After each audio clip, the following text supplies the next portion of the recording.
Ladies and gentlemen, boys and girls, everybody from all around the world, hello, welcome to the episode of The Watch, but with me, host, Jean-Luc, what makes some noise. That's right, clap it up, get excited. Wherever you are, we're back, we're here, we're live on this Thursday afternoon, covering the world of boxing and beyond. We got so much to cover and talk about on this jam-packed show. For you all, we got the life and times of Tank Davis again coming up, which we said we were going to touch on today.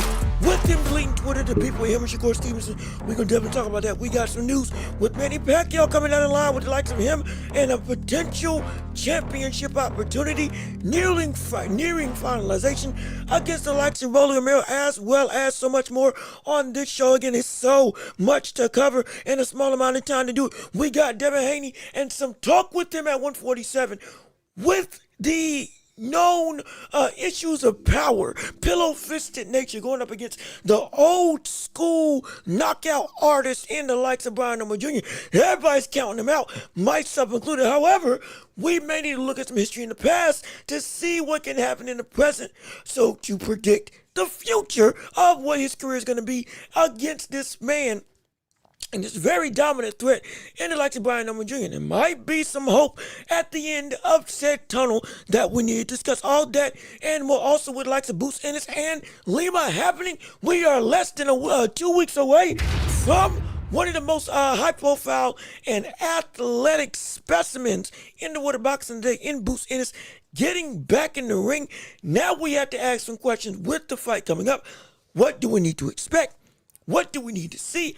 Also, has his brother been sneak dissing the likes of Terrence Crawford, and in lieu of him trying to get his career up and going like we thought it was going to be, and is it all kind of a little bit hypocritical for somebody who feigns, I don't want to say ignorance, because he's a very smart guy, but feigns caring against an opponent like Terrence Crawford, who has been setting the example of how a fighter should go about his career.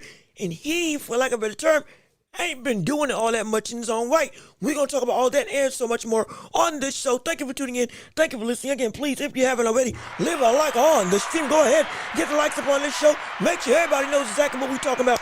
Everybody knows exactly what's going on this topic of discussion. Again, like I said before, you all can make this thing great. You all can make this thing grand. You all help make this show bigger and better for the world to be able to witness. All with you and your support, we can make this possible. So, if you can't leave a like on the stream, comment your thoughts and opinions, subscribe to the channel, and share the show with everybody you know so we can keep on building this empire together. All with you and your support, we can make this happen, no question about it, absolutely. Also, if you want to support the channel while we're waiting on monetization, we got Cash App. No, wrong way. We got Cash App. There we go. Cash App, PayPal, links down below in the description if you would like to come and support and to give anything, whatever you can give would mean the world to me. But just you being here, clicking the like, sharing the show, and engaging with us on this show will mean so much to us. We're also available on every podcasting platform, Apple, Spotify, wherever you listen to podcasts, you name it, we're there. And if we're not, tell us and we'll get there. Absolutely. No question about it. Be sure to put your chats in the comment section down below, and you can join in on the conversation with whatever you have to say, like with the likes of Jay, Will, how you doing? Good to see you. Thank you for tuning in to the show. So glad you're with us on today. Getting excited for this Thursday afternoon. Bobby, what's going on with you as well? Thank you for tuning in. So glad you're here. Again, Tank Talk. Look, I know. Again, if it ain't a fight, we don't care about talking about Tank. I completely understand it. However, the meltdown that happened over social media and the now ending result of said meltdown with the beef with Shakur Stevenson, with the beef with fans all chiming in, caused him to delete his Twitter and say some very poignant things before deleting said Twitter or X, whatever the word you want to call it. And this does bode something we're talking about. Now, we're going to talk about it later on in the show. We ain't going to lead it off with it because, again, I know, unless it just gets into the snowball effect and y'all want to talk about it first, again, y'all drive the conversation. We ain't going to address that until a little later on in the show. We got the meat and potatoes of what we're going to cover already. But do need to touch on it because it further delves into retirement, further delves into him going back to his original word of, hey, I'm done with boxing. Further delves into the known facts, I won't say facts, the known skepticism that I've had about this man in his career and how everything that we've been saying about what Tank is as a fighter and more so as a person outside of boxing. Now, coming to fruition every single chance that we get when it comes to looking at what goes on in his career. We ain't trying to dump fuel on the fire. We got to point out stuff when it comes up, and this is one of the situations where, hey, it ain't just unavoidable. Backs up some of the points I've been saying about Tank in his career as a whole for upwards of a year now, which is important to say. But again, we're going to address that later on in the show. We got a lot of show to talk about in a short amount of time to do it. So without further ado, hey, strap in your seatbelts. We got boxing to cover. And also, we got the championship rounds at the end of the show. Be sure to stick around for that. NFL, boxing, NBA, all that stuff, whatever you want to talk on, we can touch on at the end of the show. But we got boxing to cover. We got sports to delve into. So right now, it is time to step into the ring. Yes, sir. Yes, sir. Ring the bell. Let's get it started. Round one of this show going underway as the first topic of the session we need to talk about is the likes of Boots Ennis fight talk with him versus Lima happening in roughly 10 to 9 days time. Oh yes indeed, it's getting exciting. We getting amped up for it. We ready to see one of the hottest rising stars in boxing finally potentially have the fight to take the leap into the deep end of 154 and the deep end of dominance in what is supposed to be and what we all expected should have already been a very exciting career. Now, it has been exciting. It has been very much well worth watching. However, the gripes of him versus Virgil Ortiz, him versus Terrence Crawford, tune-ups, not tune-ups, all that stuff going around really did hurt his stock for what the stardom that he was experiencing in his career. Now, we are in potentially one of the two tune-ups that he's going to take. And there's a multiplicity of ways that this trajectory of his career can go after this fight with Lima, if he even gets by Lima, which I think he will. But again, anything can happen. But we're going to touch on exactly what that road can be, what that road potentially will be as this show goes on, no question about it. But before we do that, let me keep on reading you all's chats to make sure I catch what everybody's saying on the show. You know you get love because you have 6 likes and 3 people. What? Hey, look, I'm happy for anybody who shows up. I'm happy for. Hopefully these likes either they come back. The 6 people that did, the 3 people that left, they come back, and hopefully we keep on getting this likes outweighing the views. Hopefully people don't think I'm scamming, because I tell you what, I ain't got no money to buy no bots to be able to come through and like up this stream with fake viewership. All we got on this show is authentic and real. So hey, we appreciate the love nonetheless. And hey, tell people to come on through, because I promise you, they're going to want to witness it. They're going to want to miss. They don't want to miss, the hottest show in all of the globe. No question about it right here on, oh, that's the wrong sound. Wait a minute. No, we're trying to get excitement. There we go. The hottest show in all the globe right here on YouTube and every podcasting platform. You don't want to miss that. Promise you that. So please keep on getting the likes up. Hopefully we can get 10, 12. Shoot, let's break the record and let's try to get 30. Now, if we get that, that'll be phenomenal. That'll be incredible. Let's see if we can make it happen. Absolutely. And so you say, and Crawford 0.5. Yeah, like I said, people have called Boots Ennis the I don't want to say next iteration, but more so did a very much close resemblance to like the Boots. But regardless of which, we need to see this man improve and improve now. Because we've been waiting oh so long for this man to get up and flourish and blossom and take his rightful spot, not just as a freak athlete, not just as an exciting, one-off attraction when he shows up, but somebody who's always in the minds or on the minds and in the hearts of boxing fans, having him being one of the most talked about people in the sport. We want him, or at least I want him, to get to that level. And I think that he can definitely get to that level. But it's all about consistency and finally answering some questions and putting his foot in the deep end of competition. Where is that? Is what we're asking for. And when is it going to show up?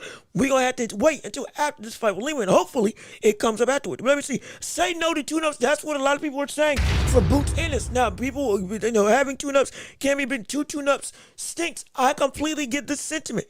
I get the notion. Oh, absolutely. I get the frustration.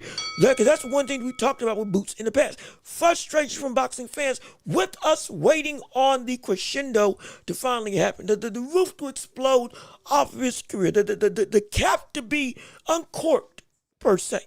To finally have this man run through, or at least attempt to run through, all the bigger names and the bigger threats in said divisions and beyond. Whether it's 154, whether it's 160, whether it's 168, all of them, which again, he's aspired to get up to. We want to see that, and we got to ask, when is that turn going to happen? And we expect it to be after this fight with Lima.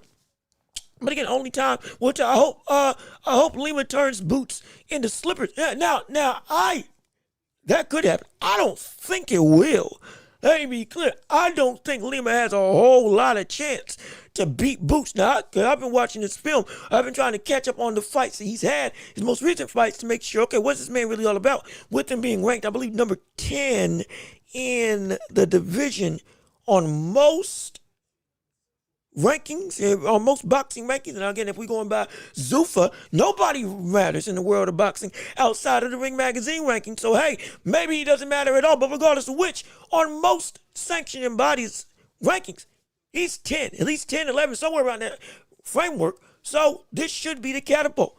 Question is it going to be like with a Tank Davis situation, where we expected after Tank, when he fought the likes of Frank Martin, he was going to then crescendo and go into the deep end of 135. Okay, we're going to get the Shakur fights. Okay, we're going to get the fights with the likes of Abdullah Mason, Floyd Schofield. Shoot, even press to try to get Teofimo Lopez at 140 if he really wanted to. All that stuff we expected to come about.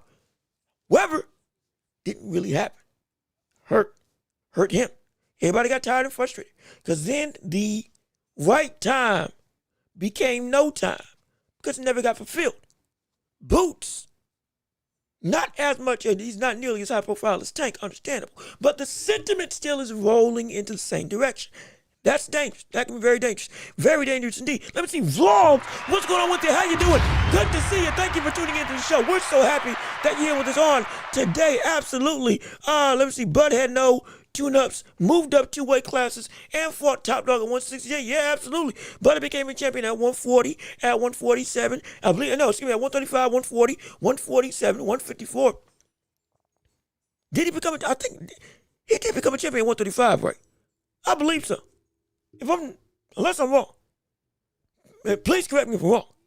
But I believe he became a champion at 135, 140, 147, 154, then 168. All of whom, outside of maybe the first, 6 to 8 fights, were real competent competition. And so, again, the example has been set in place by the likes of Terrence Crawford. This is why we were saying multiple times that when you have a face and fixture that overtakes everybody else in the world of boxing from the standpoint of, hey, they are the standard. It was Floyd in the past. Before that, it was Pacquiao. Before that, it was Roy Jones Jr. Before that, the list goes down and down and down from the standpoint of who sets the standard for people to follow in the world of boxing. Crawford now has reached that zenith. He's reached that standard. He is now what everybody wants to be and what everybody wants to follow from the standpoint of how they do their own career. Just like with Floyd in the past, everybody prioritized the business, the money, getting the most out of your bag, being the biggest name without the most work, just being a hot ticket that is undeniable, moving the right way, quote unquote, to get the most out of your career from a financial perspective. Now, we respect it. We want people to get their money, but what that cost moving with Floyd Mayweather was outing the need for legacy. That was bad. That's what helped put boxing into where we see it as right now. But however, now, thankfully, we're getting out of that mode, and Crawford set the example of, I did it the hard way. Look at where it got me. If you want to be me, you got to do this type of work. Everybody who looks up to him saying, I want to be like that. That's what boxing needs to be at, which is great. Boots, we're saying, if you're going to be in that, get out of the shadow of Crawford. You can't be moving like you're moving now because it's too close to the likes of Floyd Mayweather or that regime of era that is now being overturned into, we don't want to move like that no more. And fans are sick of fighters that move like that now. We're not saying he's doing it outright. Because like I said, he has won championships. He has actually gone and fought tough competition. It's the consistency that we're waiting on. That's what we want to see from the likes of Boots Ennis. Absolutely. Let me see. Well, it's coming soon since Boots ain't retiring, so we can get that noise out the way soon. I anticipate the greatest middleweight contest since Hearns versus Leonard. So I assume you're talking about Crawford versus Boots at 160. I'm assuming. And if that does happen, hey, let me tell you something right now. That would shake up everything. That would shake up everything. That could be a fight that could make everybody stand up on pins and needles, legitimately. Because it's not just youth versus experience. It's not just greatness versus prodigy. It is a stylistic matchup that would capture everybody's imagination. However, if it's going to be as big as it needs to be, Boots has got to step on the gas now. I mean now. He's got to move now and really get this ball rolling in the takeover nature of his career. Not to steal from Teofimo Lopez, but in terms of taking over the zeitgeist of the boxing world, he's got to get rolling. Again, he's got as many fights as Tank, and I think he's younger than him. That's phenomenal. 30 fights, 28, 29 KOs? Just about in his career, we get it.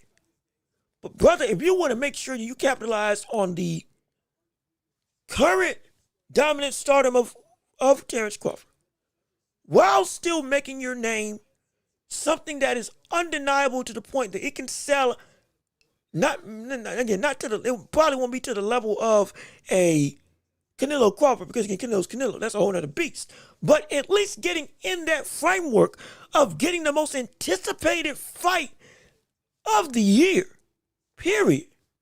You can get there with ease. With ease. But you got to get to work and you got to get to stepping. That's the whole thing. Getting to stepping. You ain't moving. That's what's frustrating about it. So it can't be that much of a exciting venture, Hagler versus Hearns. It can be that. It can definitely be that. That can be a fight that can be on par with any of the other types of historic bouts that we've seen from a talent-to-talent perspective. But you got to get on the ball to get there in the first place before potentially time winds up or your career goes down a path that now is not an option no more. We can't have that. Let me see. Yo, what's going on, Justin? How you doing? Good to see you. Thank you for tuning into the show. Welcome back. So happy you're here with us on it. Please keep on liking the stream. Keep on sharing the show. Keep on commenting. Keep on chatting. Keep on supporting. And we're going to make this show great and grand. And we love all the talk, absolutely. No question about it. So we can't wait to hear from you all. And everybody else tuning in right now. Young Guns as well. I see you also. How you doing? Good to see you. Thank you for tuning in to the show. We're so happy that you're here. We're going to get to your chat. We're going to read your comment. We're going to work our way down there to read this. Because, again, this is good. Benavidez has been the best guy has been the best guy, but Canelo Dutch. We're going to touch on this. We are going to touch on this. Mark my words. Once I get down to this chat, we're going to touch on this stuff as well, because you got some good points that you're making on the show. But let me keep on reading through. Love King, how you doing as well? Thank you for tuning into the show. So glad that you're here with us. Manny Pacquiao and Rolly Romero fighting, I hear. If true, who you got? That is true. We're going to cover that in the later half of the show, because, again, we got a lot of stuff we need to discuss. We're going to touch on that. But that is confirmed. You beat me to it. Hey, you beat me to it. You're beating my points. Stop. Let me make sure I ain't got my stuff on screen, because I don't want y'all getting a tease into what I got planned for the show. But, yes, it's been confirmed officially, or at least it's been roughly confirmed, that the deal for Pacquiao and Rolly Romero is close to finalization. That's right. That fight for the, I believe, the WBA title that Rolly has now defended as a full-blown champion with, it is going to be on the line. And they're nearing a finalized deal for next year. I believe it's for next year, if I have my sources correct. But again, validate it for yourself. Look at it for yourself. But we're going to touch on this in more detail. Again, who I got Pacquiao. But I'll tell you why later on in the show with that fight. But again, you're right. It's confirmed, or at least it's from what I can find, it's been confirmed that the deal is near done. It's not complete, but it's near done. And it's going to be for Rolly's title. Sometime, I think I want to speculate, March, April. Potentially February, late February. Who knows? Date unknown. But the time, next year. Will it happen? Yeah. Looking like it. So I'm excited for it, absolutely. We're going to touch on that later on in the show. Ennis versus Crawford, because there's nothing really left for Crawford to do. Nothing left to prove but his competitive nature. I see him getting the boots question out of our minds. I do too. Absolutely. For the sense of just getting the fight. Yes. However, there is still stuff to prove. We take, and I get the sentiment, but sometimes, and I'm going to come back to this comment, we take at times the talking point of there's nothing else to prove for a guy. We take it and we make it so de facto because, hey, you've accomplished what you wanted. You got to the top of the mountain. You reached the standard of excellence that only, again, in this case, 10 to 15 people even have the worthy nature of being talked about. Definitively, he's in my top 10 all time. So what else is there for you to do? But there is still more to do. What that is, I'm going to touch on after I read the rest of the comments, because I want to make sure I get everybody's stuff as much as possible. But there is still stuff that he can do, because there is still legacy to chase. Because again, he's at a point right now where even though it seems like it's unlikely, from the standpoint of, oh, how far can he really push this career? He can go. Part of that road starts with going through 160. If he does that, oh yeah, there's some more stuff to prove. I promise you, I'm telling you. But let me see, either before or after Mayweather versus Crawford exhibition, one of those will be his last fight, I predict. Mayweather will never fight Terrence Crawford. We can put that to bed right now. Mayweather would never, ever fight Terrence. He would never fight Terrence Crawford. He will never fight. In an exhibition, he will never fight him. He'll be 50 probably by the time that Crawford retires. He won't fight him. He won't. I'm not saying that he isn't still healthy, game, and all that stuff. That I promise you that won't happen. I guarantee you that won't happen. If that happened, I would be shocked on the side of Mayweather. I'd be shocked. Wait, hold on. Wait a minute. You saying this in talk? Wait a minute. Hold on. Time out. Wait a minute. Hold on. I know I'm skipping chats. I'm not trying to. But wait a minute. Hold on. Hey, what do you mean it's in talks? What do you mean? What do you mean it's in? I'll look it up while the show goes on. What do you mean it's in talks? Crawford and Mayweather exhibition is talking to look to fight Terrence Crawford post-retirement, or even while he's in his career right now. I know the Mike Tyson sentiment was confirmed to happen. I know He's taken exhibitions before. Never against an active fighter. Sure enough, never against the likes of a Crawford. This is news to me. Again, I'll look it up. But man, if that's the case, shoot. All right, Floyd. If you think you can take him, have at it. Have at it. Like I said, we've been wanting to see him fight somebody for real. We keep saying that he's ducked the comp, or that he has been not fighting real good competition from the standpoint of post-retirement, exhibitions and all. But he keeps talking like he's talking. Hey, you want to shut up noise? You beat him at what, 47, 48, however old he is right now? With Crawford? Hey, all right, okay. Do I want to see it? Nah. Will I watch? Absolutely. Absolutely. Absolutely. I will watch it, no question about it. Let me see. Bud, great fight, but Spence and Canelo passed his prime. Now, this, I got to push back on. Because now, notice this is the second time that in Crawford's biggest win, it's been detracted as somebody was old and too past their prime. I don't get it.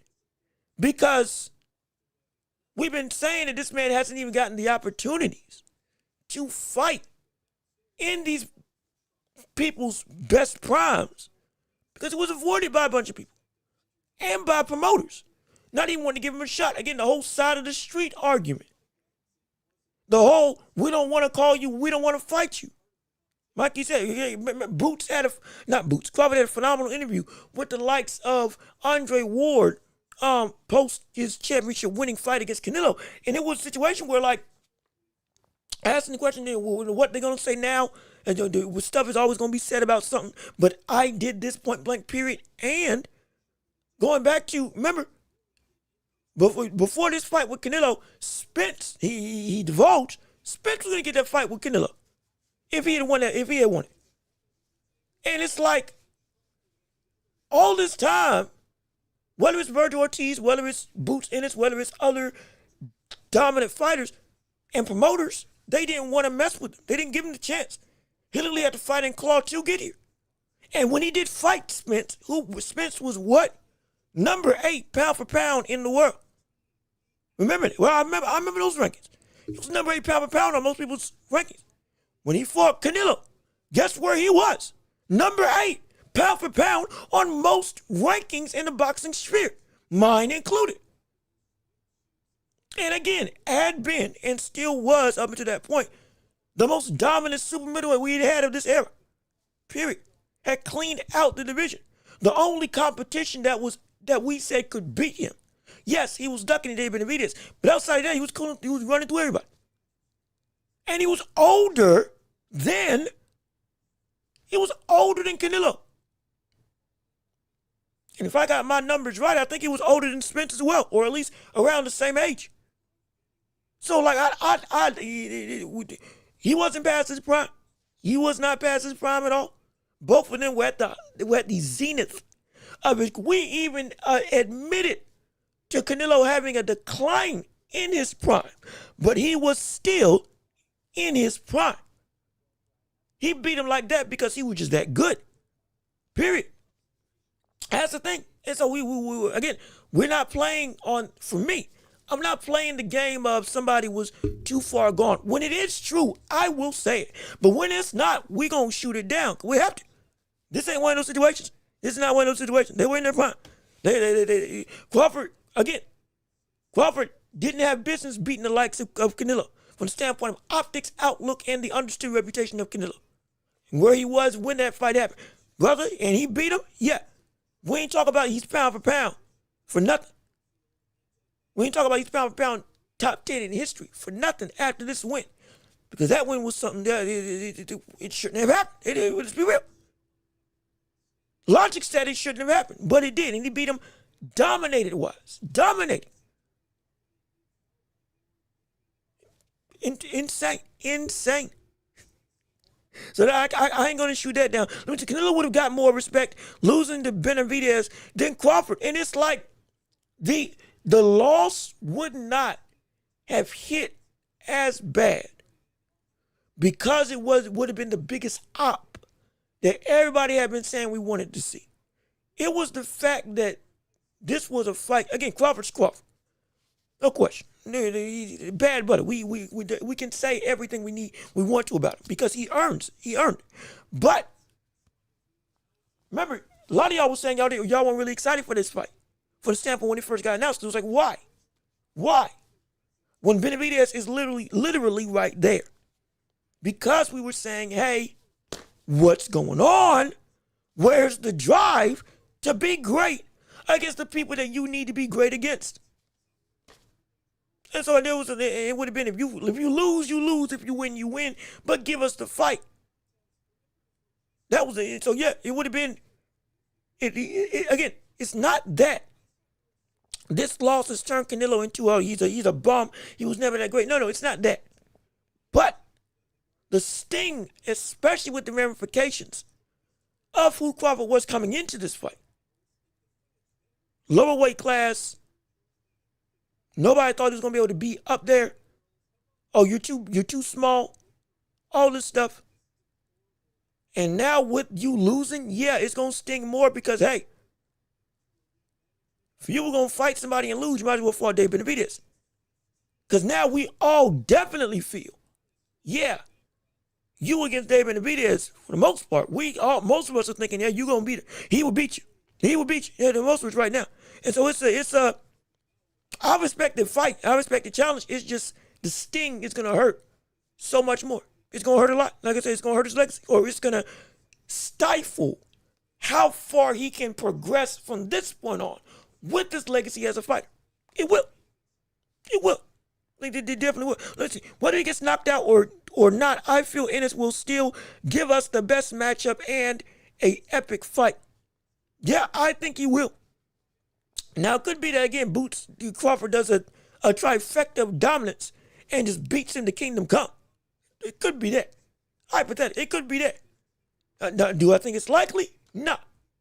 Because the athleticism coupled with the instinctual ability of Boots is something that is indeed of the elite in the boxing world. It is. I can capitulate to that.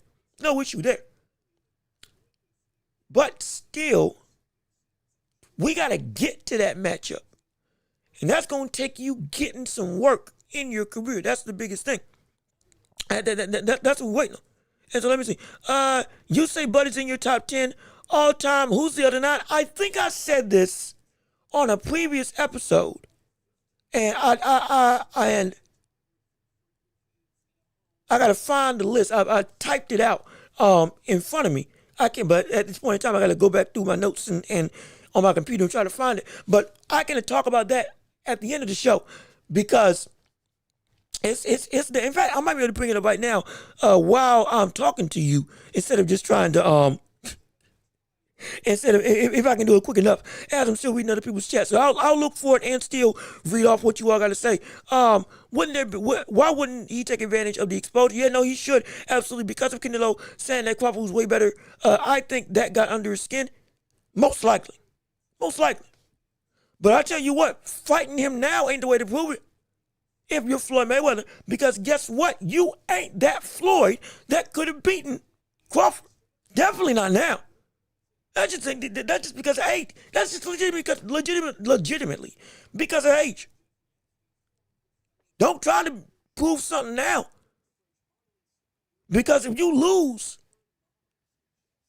hey, even though it's an exhibition, guess what? Your unblemished record is never going to be viewed as truly unblemished.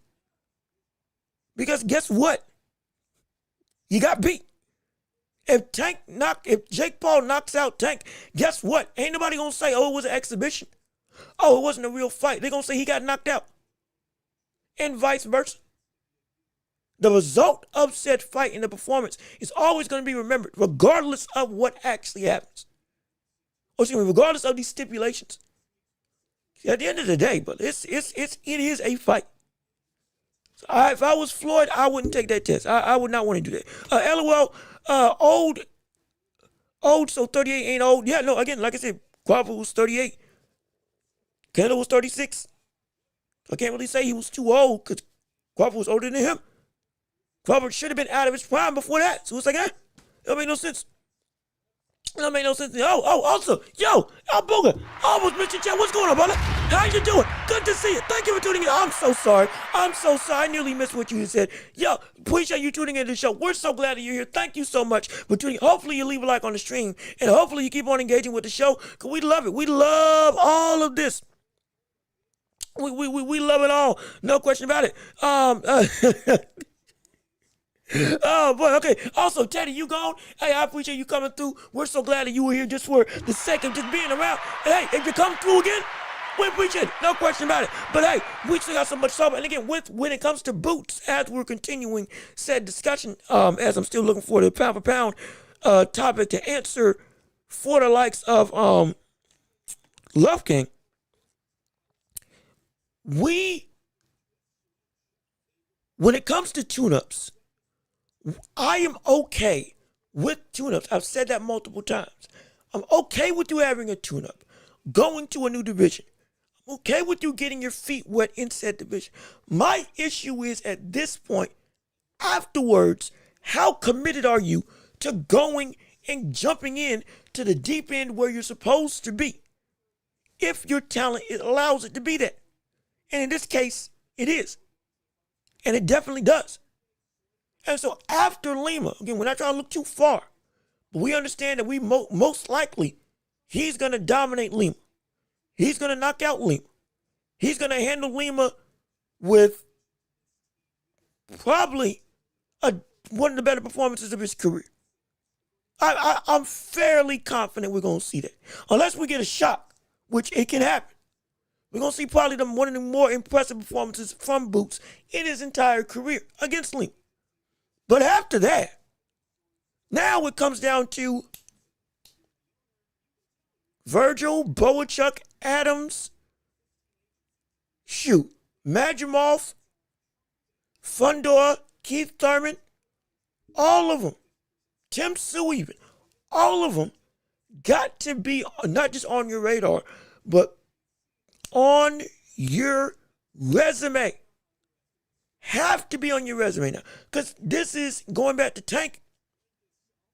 Tank's one of the most memorable performances was against Frank Martin, when the crescendo was oh so high, and then it just dropped because he didn't do anything afterwards. And it turns out with the Lamont Roach fight announcement, and it took the win out the sales. Then when the Roach fight was impressive, okay, we want to see it again. But how quickly everybody went, oh, here we go. Lord, no. Oh, come on.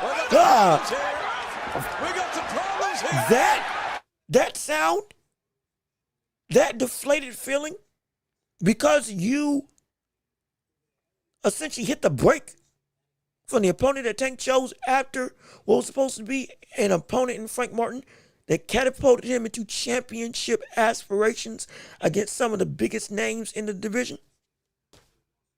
Boots, similar thing. And because of the unpredictability, or rather because of the constant wavering that we had for months on end, with the likes of Boots, Ennis, Willie Won't stay or go, Willie Won't have 1 fight, 2 fight, 3 fight before the big names, all that. We don't like inconsistency, and we don't like unpredictability, especially when it comes from somebody who you have a clean-cut path to both wealth, fame, and power. Ain't like we're looking and we're saying it's a difficult road, and it's a hard roadmap to see where Boots can go. Because unlike the likes of Terrence Crawford, Boots can get these fights made. He can. He can get these fights made. Even with the understood talent threshold that he brings to the table, he can get these fights made easier. He can bring pizzazz and become a backed fighter by the quote-unquote machine of the sport. Lucrative, exciting, big following, easy to get in tune with. People can gravitate towards him and can get compared to Roy Jones Jr. All of this stuff helps this man be something more. Issue is just the fact that, hey, we can't have you stagnate after this fight with Lima. We can't. We really can't. Regardless of how we think it's going to go, we can't have you stagnate afterwards. Because if you do, it's going to be bad.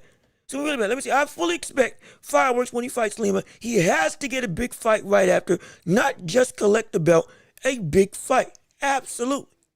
The baseline is going for a title. The baseline is going for a championship. You cannot talk and say that you feel 20 to 30% stronger. You cannot talk and say that doctors were telling you the lower weight class was holding you back. You can't go on television yourself and say, after the Shukajan fight, I need to move up. I can't fight like I need to at 147. I need bigger weight to be what I can be. You can't have all that as from your camp and from your own mouth come out for the public to listen and take heed to. And then you go when it's time to show what you can do, and you then keep on waiting around. It is the price. I was gonna say the price of apathy, but I don't think that's the right term. But the price of procrastination is a heavy price to pay in a sport that moves so quickly, and will forget about you if you waste time. Even with fighters having 1 or 2 fights a year, even with us having other fighters doing similar stuff, guess what? They are at least doing it, bringing up names of, hey, we want to see you fight Teofimo Lopez. We want to see you fight Devin Haney. We want to see you fight Brian Norman Jr. We want to see you fight Shakur Stevenson. We want to see you fight, again, Fundora. Whatever these bigger names are. We, even with procrastination from other fighters, they're at least giving, hey, it might be a Willie Woney type situation, but you know the goal. You know the goal. There's at least one pinpoint emphasis, or excuse me, there's one pinned point of emphasis that you know I'm trying to get to at minimum, or at least I'm entertaining. Boots, we don't have that. Boots, it's just, he's exciting, he's fun, he can take on anybody. But by Boots' own words, I don't know if I'm ready yet. To keep on talking like that, even with you being so young, it can backfire incredibly quickly. Incredibly quickly. And don't let it be that you talked all this stuff and then you lose to Lima. Don't let that happen. Don't let that happen at all. Lord, don't let that happen. That would be, oh my gosh. Oh my goodness. You thought the hate beforehand was going to be bad. It's going to topple over into ways that I'm scared to look. It's going to flood into talking points that I'm scared to even touch. Because my gosh, will that be bad? But all of this, in last point, is a rolling crescendo of consistent procrastination on the side of Boots Ennis from the standpoint of an unpredictable career trajectory. From his own words, makes us say, if you don't do X, Y, Z, and soon, every performance you have is going to be scrutinized and or devalued. Because we're going to say, hey man, if you're doing all this at this level, you should already be at this level. What's taking you so long? And then what's going to happen? People are going to start not caring. People are going to start getting apathetic. People are going to start saying, whatever. It's a slippery slope that can happen. That can stifle a star right before it starts. So we don't want that to take place. Definitely, we do not want that to take place at all. But again, we got to make sure we still keep on covering other stuff in the show. like with the next topic of discussion, which is Devin Haney at 147. Yeah, yeah.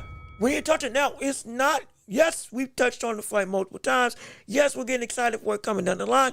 No question about it. However, what also needs to be discussed, a little bit of devil's advocacy here from the standpoint of playing the other side of the conversation when it comes to Devin Haney and the weight of him at 147. More specifically, will it actually help him out?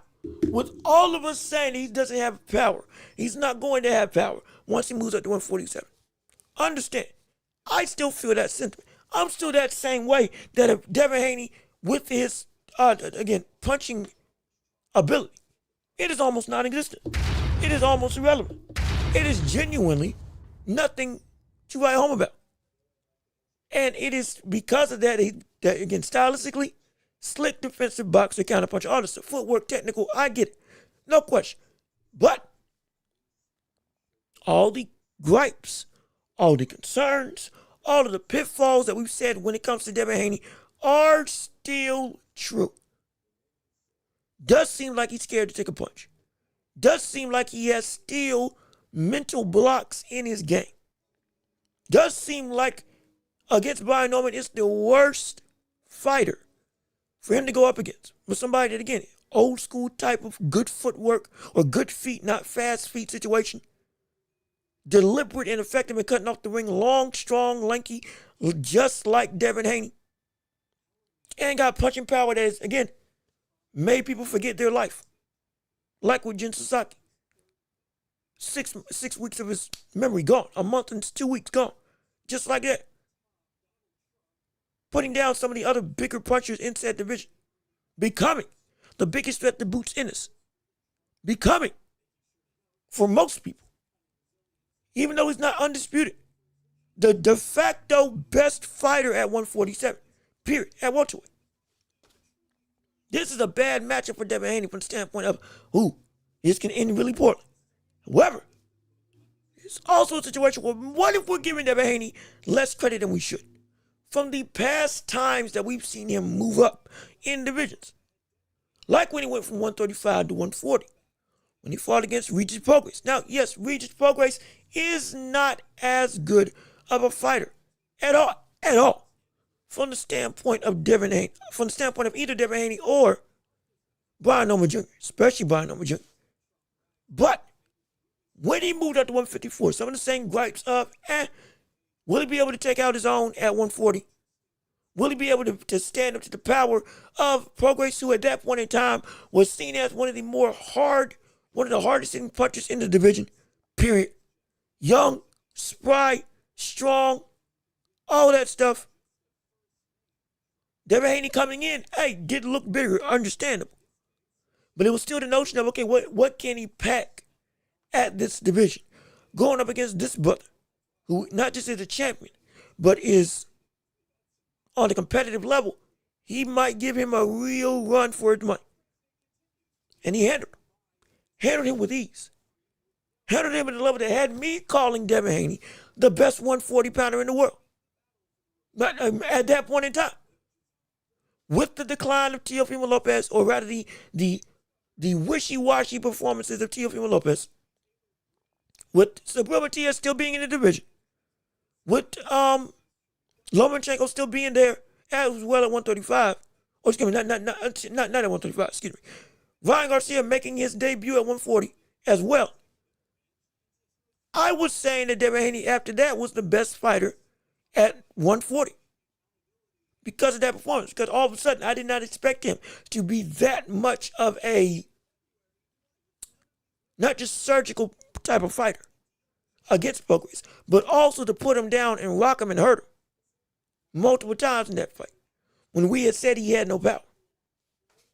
And I was saying that moving up in weight did him some good. Moving up in weight helped him out.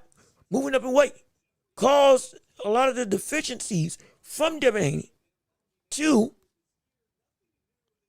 all of a sudden be a non-existent factor, at least in that specific fight. This, yes, completely different situation. But what if we see that same thing happen again? Where all of a sudden moving up in weight, he's got access to some things that we haven't seen before. Or at least that we thought were lacking. Now it could be just a one-hit wonder type situation. The opponent, and at that point in time with Devin Haney, it just worked out. But before that, could be something that pops up again. Most likely, no. Most likely not. Most likely, we ain't going to see a different Devin Haney, even with a bigger weight. We're not. Because now, unlike Regis Progress, we're dealing with a man who's actually like that from the standpoint of boxing ability, not just with power and physicality alone. Nah. And with them up against each other. This is a situation where Devin Haney is not outsizing the likes of Brian Norman Jr. He just ain't. Might be a little bit taller, but that's about it. That's about it. And then from a boxing standpoint, we can call Devin Haney a better technical boxer outright. But unlike a Regis Progress, this ain't a situation where it's just, oh yeah, skills are so much more outmatched. Like with Progress, when he's moving up to a new division for the first time. Nah. Norman's skills. It ain't. I truly believe it's not as wide of a gap as we may think, from the standpoint of technique against technique. I don't think so. I don't think so. Now, if I'm wrong, I'm wrong. But boy, sad thing is, even with me making this point in topic with Devin Haney, could he be potentially not the same Haney and a better Haney at 147 with the weight potentially helping him as he's moving up, just like it helped him when he fought against Progress? Even me trying to make that point, I'm still not able to be confident in saying that, yeah, he's going to be able to have a chance to beat him. And still I'm saying that not. He's getting put to sleep. So playing apparently for me, playing devil advocate ain't working, because I still think this brother's going to be put down. And so what I want to hear from you all, absolutely, to see what you all have to say. Also, Just Do Boxing, how you doing? Welcome back. So glad you're here with us on today. Appreciate you tuning in to the show with us on today. And we'll leave a like on the stream. Keep on sharing the show. Keep on liking. Get everybody involved and invested in what we got going on today. We appreciate it so much. Devin Haney by split decision. You calling it? Ooh, okay. All right. I hope we can see potentially that outcome. Because at this point in time, man, I'm not sold. I even tried to make an argument for Devin Haney. I'm not sold that he's going to be able to beat him. I'm really not sold he's going to be able to beat him. If it backfires, great. Phenomenal. You showed up, you improved, and you showed us what you can do. But as of right now, man, I am concerned. I'm not going to lie. I'm definitely concerned. But again, we still have more to cover on this show. Unless you all want to keep talking about Devin Haney and the potential opportunities for him against Brian Norman Jr. And even beyond that. Do you think Devin Haney keeps on moving up? Well, it's always calling him a big kid. Let's say hypothetically he does win this. Let's say hypothetically he wins this fight and he beats Brian Norman Jr. Does he not just go for, most likely, okay, hey, boom.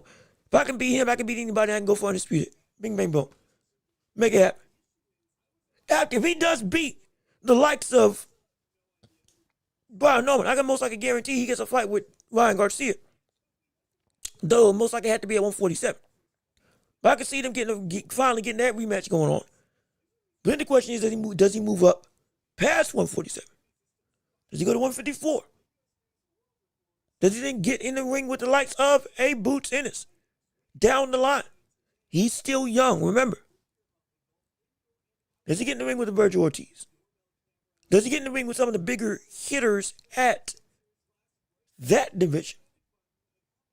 Because if so, man, that would be interesting to see.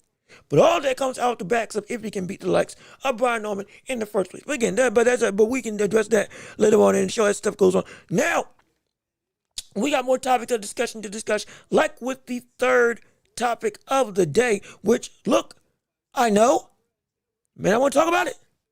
Man, I want to delve into it. May not want to even address it in any way, shape, or form. but it's too big of a deal not to address. And I did say I was going to touch on it on the show on Tuesday, because we didn't get to touch on it on Tuesday because we were having so much conversation about a plethora of other topics that took up our time on Tuesday. And that is, Tank Davis. And more so the beef with him against Shakur with all the social media world and deleting his Twitter outright. And some of the stuff that he said in lieu of him deleting said Twitter. And again, I am not trying to just talk about Tank Davis. Please understand. We talked about the press conference because it was something that needed to be discussed. Then we left it alone. Now this situation pops up again, and it's like, well, shoot. My gosh. Here we go. With retirement talk again popping up for the landscape of boxing as a whole. For Tank Davis, is he going to be done with it? And I'll bring up some of the tweets right now. No, hey, he ain't mine. Let me tell you, hold on. Wait a minute. Pump the time out. Pump the brakes there. He ain't mine nothing. I just want to see him get in the ring and actually do something. I don't want to talk about it, but that's why we touched on him last, trying to address the more edifying stuff first, because I know people try to talk about it, but we got to address it because it's too much to ignore, because it literally took over the entire boxing world when it happened over the weekend. You see it over the weekend or on Tuesday, earlier in the week, whenever it happened, and it got everybody asking a bunch of questions, and further reopening wounds of reopening scabs of conversation that we need to address, like with, again, retirement, with Tank. We ain't gonna address it long, but we're gonna address it nonetheless.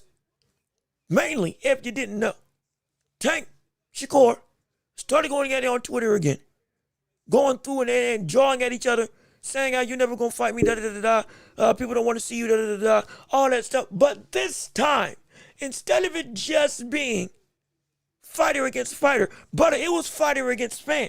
I'm talking about the Tank fans jumping at and jumping against the likes of Tank Davis, asking them questions, actually pressing him. Hey, can you believe it? Tank legit got pressed by the public. Like actively got pressed by the public. Unlike anything I've seen before in the standpoint of Tank doing whatever he wants in his career. First time I've seen his own fans and the wider landscape of the boxing world actively go and fight this brother over the screen. Press him every which way. Ask him questions left, right, and center. You can't be talking about Shakur if you're going to do this with Jake Paul. Telling him consistently that this fight with Jake Paul is not it at all and doesn't give you a leg to stand on. Telling him you lost a fan. Having people go again. It's insane. It was ridiculous. And you know what? It was one of the most beautiful things I had witnessed in my time in boxing, because everything I had been saying about having people hold fighters accountable had not been happening consistently. Yet now, it's actually taking some weight. Precedent is starting to be had. Frustration is starting to be felt and addressed by the public, thankfully. And inevitably, it got too much for him. Anybody deleted his whole social media. Done. Out of here. Gone. But he did say something before he deleted his Twitter. If I can pull up the tweet right here for you all to be able to see. I should have it saved just as I'm loading it up. Yeah, I know it's here because it was amongst that whole Twitter tirade. I know it's here because it was amongst the whole situation with him going through and saying, "Oh no, I'm done with this." If I can find, hopefully, if I can find it, I'll be able to bring it up. If not, then hey, don't worry about it. But regardless of which, essentially what was said was somebody before he deleted his stuff. Somebody had asked him, "Hey, somebody had said, hey, this is why I'm glad that you're gone." Here's why I'm glad you're gonna keep retiring. Or this is why retire something along the lines of this is why retirement should be an option so you get out of here. And he said, yeah, it is an option in 8 weeks. So apparently after this fight with Jake Paul, now he's done. So it's back on that the notion. After 2025, he's no more. And again, you are right. He's toxic for boxing. He is a fickle fighter that has helped to create the issues in the sport that we experience today. He is a zeitgeist and he is a monolith of confusion, frustration, and outright self-entitlement from the standpoint of he feels he's too big to have to do anything. And he is too afraid to lose against people. I don't care what anybody wants to say about Tank not being scared. You can feel that way. And he is a fighter. I give him all the respect in the world. But what I'm not going to do is let his actions not be an example for what his mentality is for his career. Because every time you've said he's not scared to do something, he has continued to go through and do the complete opposite of what you said he should have been able to do. Every time you said that he's too big and that he can make money off of anything, when he's had a fight that could make him money, and be one of the biggest fights of the year lucratively, he has not done it for no reason at all. Even the fight with Welch, which now, whether or not you want to say that Welch is lying or not about whether or not it was he had signed the contract before, though, so he was saying that it was only Lamont that had signed and Tank hadn't signed. Then he said that Tank had actually signed and they were both agreed to 2 weeks after the fight. Whatever that story goes, the main thing is Tank did not take the initiative. Still, in every situation we're asking, well, same song and dance. Same thing going awry. Why do we care? Well, we care because once an answer gets made for Tank's career, for the standpoint of continuing or not, or fighting or not, especially when it comes to big names, that then stamps what this new era of boxing is going to be. Just as much with the likes of Crawford coming in and stamping his era, his time. Same thing with Usyk, his era for the heavyweight division, his time, and a shifting of the guard from the standpoint of how fighters go about fighting. And the mindset shift. Yeah, I'm the example, I'm the prize, and I'm the standard. Tank is still the last of the old kings from the standpoint of how boxing used to go. With this stuff still going around, with how Tank goes throughout his career, it is still prevalent. And it is still viable. And it is a musty thorn in the side of boxing fandom. But it is still a prominent thorn because it is still selling. It is still effectively accomplishing the goal of that bygone age of thinking from the easy fight, big payday situation.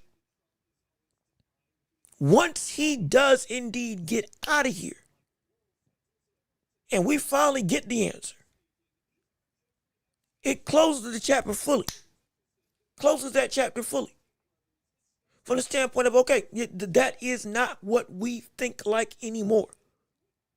In a wider array of boxing livelihood. That's why this is important to track. Because Tank is the epitome of watching the ideology and the mantra of Floyd Mayweather crumble before our eyes. That's why this is important. We're witnessing the last and biggest standard of a follower of Floyd Mayweather who followed that track and got it all. We're seeing that finally come to an end before our eyes. Crumbling. It's not sustainable. It's not able to be consistently done without the test that we're saying needs to happen. And at this point in time, he's saying that he's tired of boxing, tired of fans, deleting social media because the backlash was just oh so great, even though it was just responsible fans being able to say, hey, we can't have this happen no more. And he can't take the heat. Further delving into the mindset that we were saying about Tank Davis, and this is a brother who does not like to be pressed at all, both in the ring and outside the ring. He don't like to be pressed. He don't like to be pushed to a corner. He doesn't like to be pushed into a mindset of, I have to do this. Somebody's controlling me. I can't do what I want. I'm not in control. All of that is something that Tank despises. And now it's coming to a head where he can't get away from it.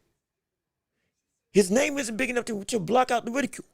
His resume is not big enough to be seen as relevant or to have a leg to stand on okay, you've got this in the bank so we can at least hold on to that. No. We covered multiple times that if your best wins are Pedraza, Leo Santa Cruz, and Ryan Garcia, and Frank Martin, and Isak Cruz, it's not that those are bad wins. It's the fact that you never moved on from it. It's the fact that you never got away from it. You eclipsed all that talent before you got in the ring with them. Fighting them is not a problem, but it's the aftermath. You just stayed at that level. And you never pressed. That's not good at all. We got people bringing up Rolly Romero now as a quality win for the likes of Tank Davis on the Ring magazine show, Inside of the Ring. Trying to pull Rolly Romero as, oh, Rolly's a champion now. See, that's a great name. No. It's not. But it was able to be defended because of Tank and the talent being the biggest thing in the knockout artistry, the persona, the bravado, the style, the clothing, the tattoos, Purple Hearts and all. The uncaring nature, the rough and tough type style. I've been from the streets. You ain't like that. All that mess. It captured and infatuated not just Baltimore, but the whole of the boxing landscape. But now, everybody's saying, since we saw Crawford, you ain't good enough. Since we saw what Crawford can do, moving up from 147 to 168, and not just that, now looking back to what he did at 135, at 140, and at 147, we took this man for granted. I didn't. Bunch of people did though. And this man went and accomplished shocking the world over and over and over and over again. In situations where both times we said he shouldn't be able to do it. Tank, you ain't done 1/10 of what he's done. And as fans, people have been saying, oh yeah, you're better than him. Fans of his. I never said that, but fans of his. So the bar of expectation rose. One night it rose. It rose against Errol Spence when Crawford beat him. But guess what? Still,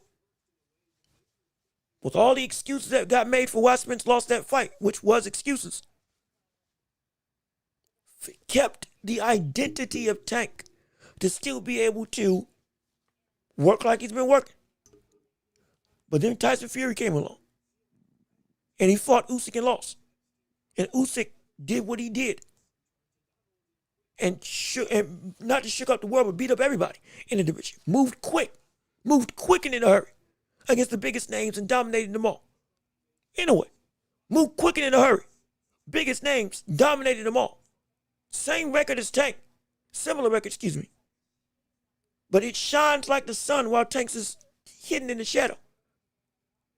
The seedy underbelly of boxing is where Tank's record is, what it looks like, because it is not built with the same substance.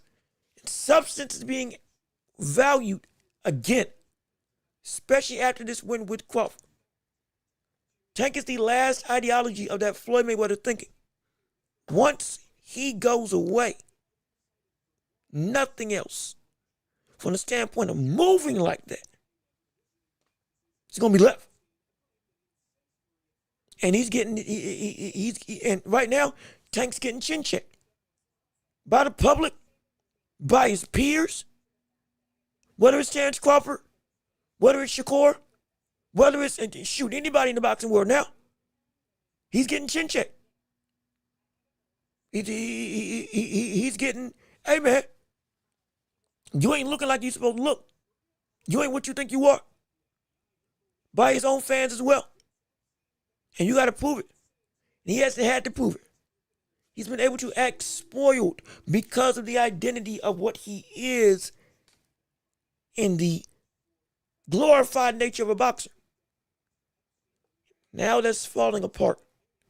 And the only way he can get it back is with substance being his guide to make his career worth something. And right now, especially if it ends after Jake Paul, ain't going to be there.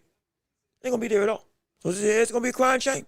It's going to be a crying shame, I tell you what. But hey, look, it is important that it delves into the mind of Tank Davis. Everything that we've been saying about him, being a person who doesn't like pressure, being a person who can't take real pushback, being a person who isn't able to sustain his composure when times get tough, when he should be in full control, in or outside of the ring, further proved my point. Instead of taking opportunities to face off against the opposition, he ran. He ducked. He deleted his social media. He stopped talking when people were saying, hey, you ain't doing something. Acting as if everything was undeserved. And that we just, as fans, we just don't know what we want. Like he said in the previous press conference. And we are fickle. Absolutely. But we ain't this. We ain't stupid. And we got to make sure that we keep doing this same stuff.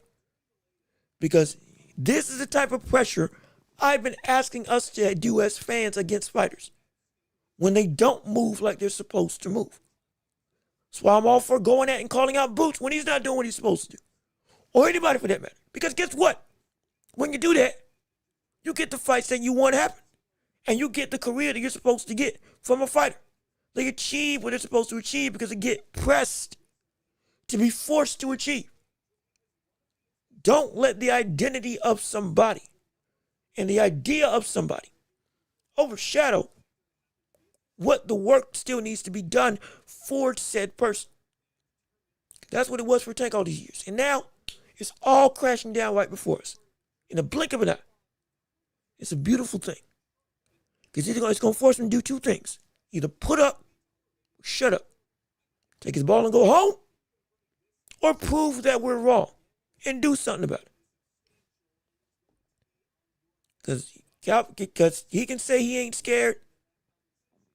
Calvin Ford can say he ain't scared. All these people around Tank, with Tank, or fans of Tank can say that he isn't scared of anybody. And he's got big plans. Keep your ear to the streets. He's got big plans after that fight with Jake Paul. Oh, just wait and see. He said that after Frank Martin. And it was Jake Paul.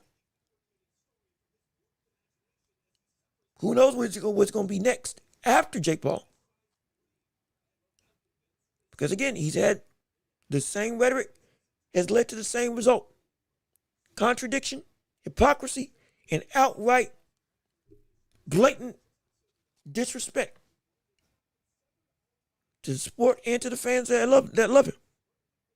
So it's a shame. It's a real shame. But it's crashing down. This is a big sign of it. Big sign of it nonetheless. But as we now go through, we are in the championship rounds. Yes, sir. It's time to work. It's time to shine. It's time to have your voice be heard for the whole world to witness and see. We covered all the bigger points of topics for discussion in the landscape of our show for boxing. And now we want to hear from you on whatever you want to talk about in the world of boxing or beyond, whether it's the NFL, whether it's the NBA, whether it's other topics of debate that we haven't got to discuss yet, questions and comments that you've wanted to have from the standpoint of your own mind on whatever the case it may be. And it can be outside of sports as well. It can be movies, video games, sports, all that stuff. Whatever you want to discuss, we can talk about it right here, right now, on this show for the world to witness and enjoy. So absolutely, let's jump right in. Let's hunker down and let's get it popping, shall we? It's time to work in the championship rounds.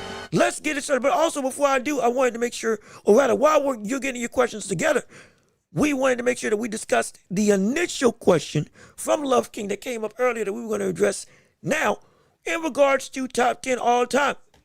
And again, in no order. Outside of number one being Sugar Ray Robinson. My top 10 is Sugar Ray Robinson being number one. And then the rest in no order. Muhammad Ali, Henry Armstrong, Ezra Charles, Joe Louis, Roy Jones Jr., Manny Pacquiao, Sam Langford, either Roberto Duran or Marvin Hagler. And then Terrence Crawford. That's my 10. That's my 10. That's my 10. That's my 10. That is my top 10. In the framework of the best fighters I can put pen to paper with. That's my 10. And I get it. It's a hard list to make. But from accolades, accomplishments, talent, consistency, dominance, regardless of who you faced, and longevity, I think this is the best list I've been able to come up with in the many iterations of it. But I think it's pretty good. I think it's pretty decent. Now, some people can, I get it, some people may have other fighters in there. Why isn't Floyd in there? Why isn't the likes of, who else would be a lock for a lot of people's pound for pound? Whether it's Julio Cesar Chavez or Salvador Sanchez, some people would have them there and places. It's just, for me, that's about it. That's about as good as I can make it from the standpoint of taking as much as I can into account. Let me see. Strong top 10. I wouldn't put Ezra or Roy in there, but it's just me. Now, that's interesting. I'm surprised. Now, for Roy, is it because of the post heavyweight championship win when he started losing that hurts him a lot? When he lost to Joe Calzaghe, when he lost to Antonio Tarver and those others? Because again, that was, again, past his prime. Completely understandable. But still, this brother, that run up to heavyweight, fighter of the decade, fighter of the year multiple times, pound for pound number one, with Floyd being in the same era, it was getting talked to, like at best, we were saying he could beat Mike Tyson in the early 2000s. Or was it like 99, 98, 2000, somewhere along those lines. And it was like before he moved down, man, he was, for a lot of people, seemed like the best they'd ever seen. And he got the accolades and the resume to prove it. I think he deserves to be there. And again, Ezra Charles for me is a no-brainer because of the greatness that he was in his career on the whole, winning divisions in multiple eras, being one of the greatest traders from the standpoint of trading for punch and trying to beat somebody out. Not just with just straight up slip and counter, but straight up, I'm sitting in the pocket. Boom. Beat me to it if you can. One of the greatest I've ever seen in that regard. Looking back at film, that it's hard for me not to put him there. But again, I understand. I respect it, but I just would love to hear from you all. Let me see. Let me see what y'all got to say. Jake, is it Jinkis? Hopefully I'm saying your name correctly. But how you doing? Good to see you. Thank you for tuning in. Boots versus Virgil 2026. Who you got? You know what? I don't know. I really don't know. I've said before, Boots has the ability to run through all of 154. He has the ability. But at 154, you still got to prove it. I won't know if he can really beat him definitively up until I see him fight the likes of Lima. And let me see what he's like at 154. At least to get a gauge. As a talent, yeah, I think he's better than Virgil. As a talent, I think he's better than Virgil. I think he's more technical. I think he's got a better array of skill sets. And physically, it's a no-brainer from the standpoint of what he is as a fighter. But you still got to show up. I can't say that definitively up until you beat the likes of Lima and look good doing it. You can't just beat him. You got to look good doing it too. There's got to be a clear cut, hey, yeah, this man is everything we thought from the standpoint of a different breed of fighter. It's got to be that. Because if you don't show up like that, it's still going to be all that talent, all that athleticism, all of that fervor, what we think you are, just going to go to waste. It's just going to go to waste. It's just going to go to waste. So you got to put up or shut up, and now is the time. Now's the time. And then after Lima, you got to go. You have to go. You have to. 1 tune-up, I'm fine with. 2, at this stage in your career, when you are on pace to reach the heights of boxing stardom and be a name on everybody's mind, you can't waste this opportunity, and you got to go. You got to go. You got to go and you got to work. You have to. You absolutely have to. But let me keep on reading. Let me see. For Roy, it's resume, pre-move up to heavyweight. And yeah, the post-heavyweight run was a complete disaster for him. Yeah, no, you're right. You're right. It definitely wasn't. Well, I mean, he was still winning, but most of the big fights, he was getting knocked out. His chin wasn't the same. The body wasn't the same. Reaction, it was just, yeah, it is his career. You have to take that into account. But for me, the dominance that was the best of him, when you beat everybody else who was also at their best, like James Toney, Bernard Hopkins, and others, it's like, man, that's hard to overlook. That's hard to overlook. So for me, that's why I have him there. And so it's like, it's too, for me, it's a foregone conclusion. But that's just my list. Again, no, it's not set in stone. It's just my list. I want to hear what you all got to say. It is what it is. And so, and again, you all's list are filled with talent and filled with great insights. So I love to hear it, absolutely. And it's subjective. It's subjective. It is subjective. And so everybody's list ain't going to be the same. So I completely respect it and understand it. Let me see. Bud and boots are built from different cloths. Yes, they are. And see, that's the thing. They're built from a different cloth. From the standpoint of how they move in their career. They're built different. Because Crawford was denied opportunities and Boots was given opportunities but didn't take them. That's the difference right there and then. Boots was offered opportunities for big fights. And Crawford was denied opportunities when he earned them. That's where stuff gets frustrating. That's why I'm sick of people saying that Crawford ain't fought nobody. Because you gotta understand, he did fight a bunch of people. But that was in spite of not getting chances that he deserved. Because of the fact that he was denied the door that most other people get opened up to him at the drop of a hat. And it's the most, it's so frustrating. But it's like, it's a sentiment that when you actually look at what went down behind the scenes, it ain't right. It ain't right. We know it ain't right. And it was rhetoric that was then continued to be used to keep Crawford from being able to get the fights that he did deserve, but keep the door closed. Because you're not big enough. Your name ain't there yet. Too big of a risk, not big enough of a reward. You need a title. All this stuff he needed, but he couldn't do. It's like a job application, especially with the job market today. If you want to get a job on an entry level, you need to have experience in da-da-da-da. either a degree or you need to have 2 years of experience. Well, I'm just out of college and I need 2 years of experience, but I can't get 2 years of experience because you're saying I need to get 2 years from another job. But nobody's giving me 2 years of experience because they all require 2 years of experience. And so you say I need credentials, but nobody's giving me the chance to get the credentials. It's a mind-boggling, frustrating cycle of pain and stopgaps that just hurt everybody involved.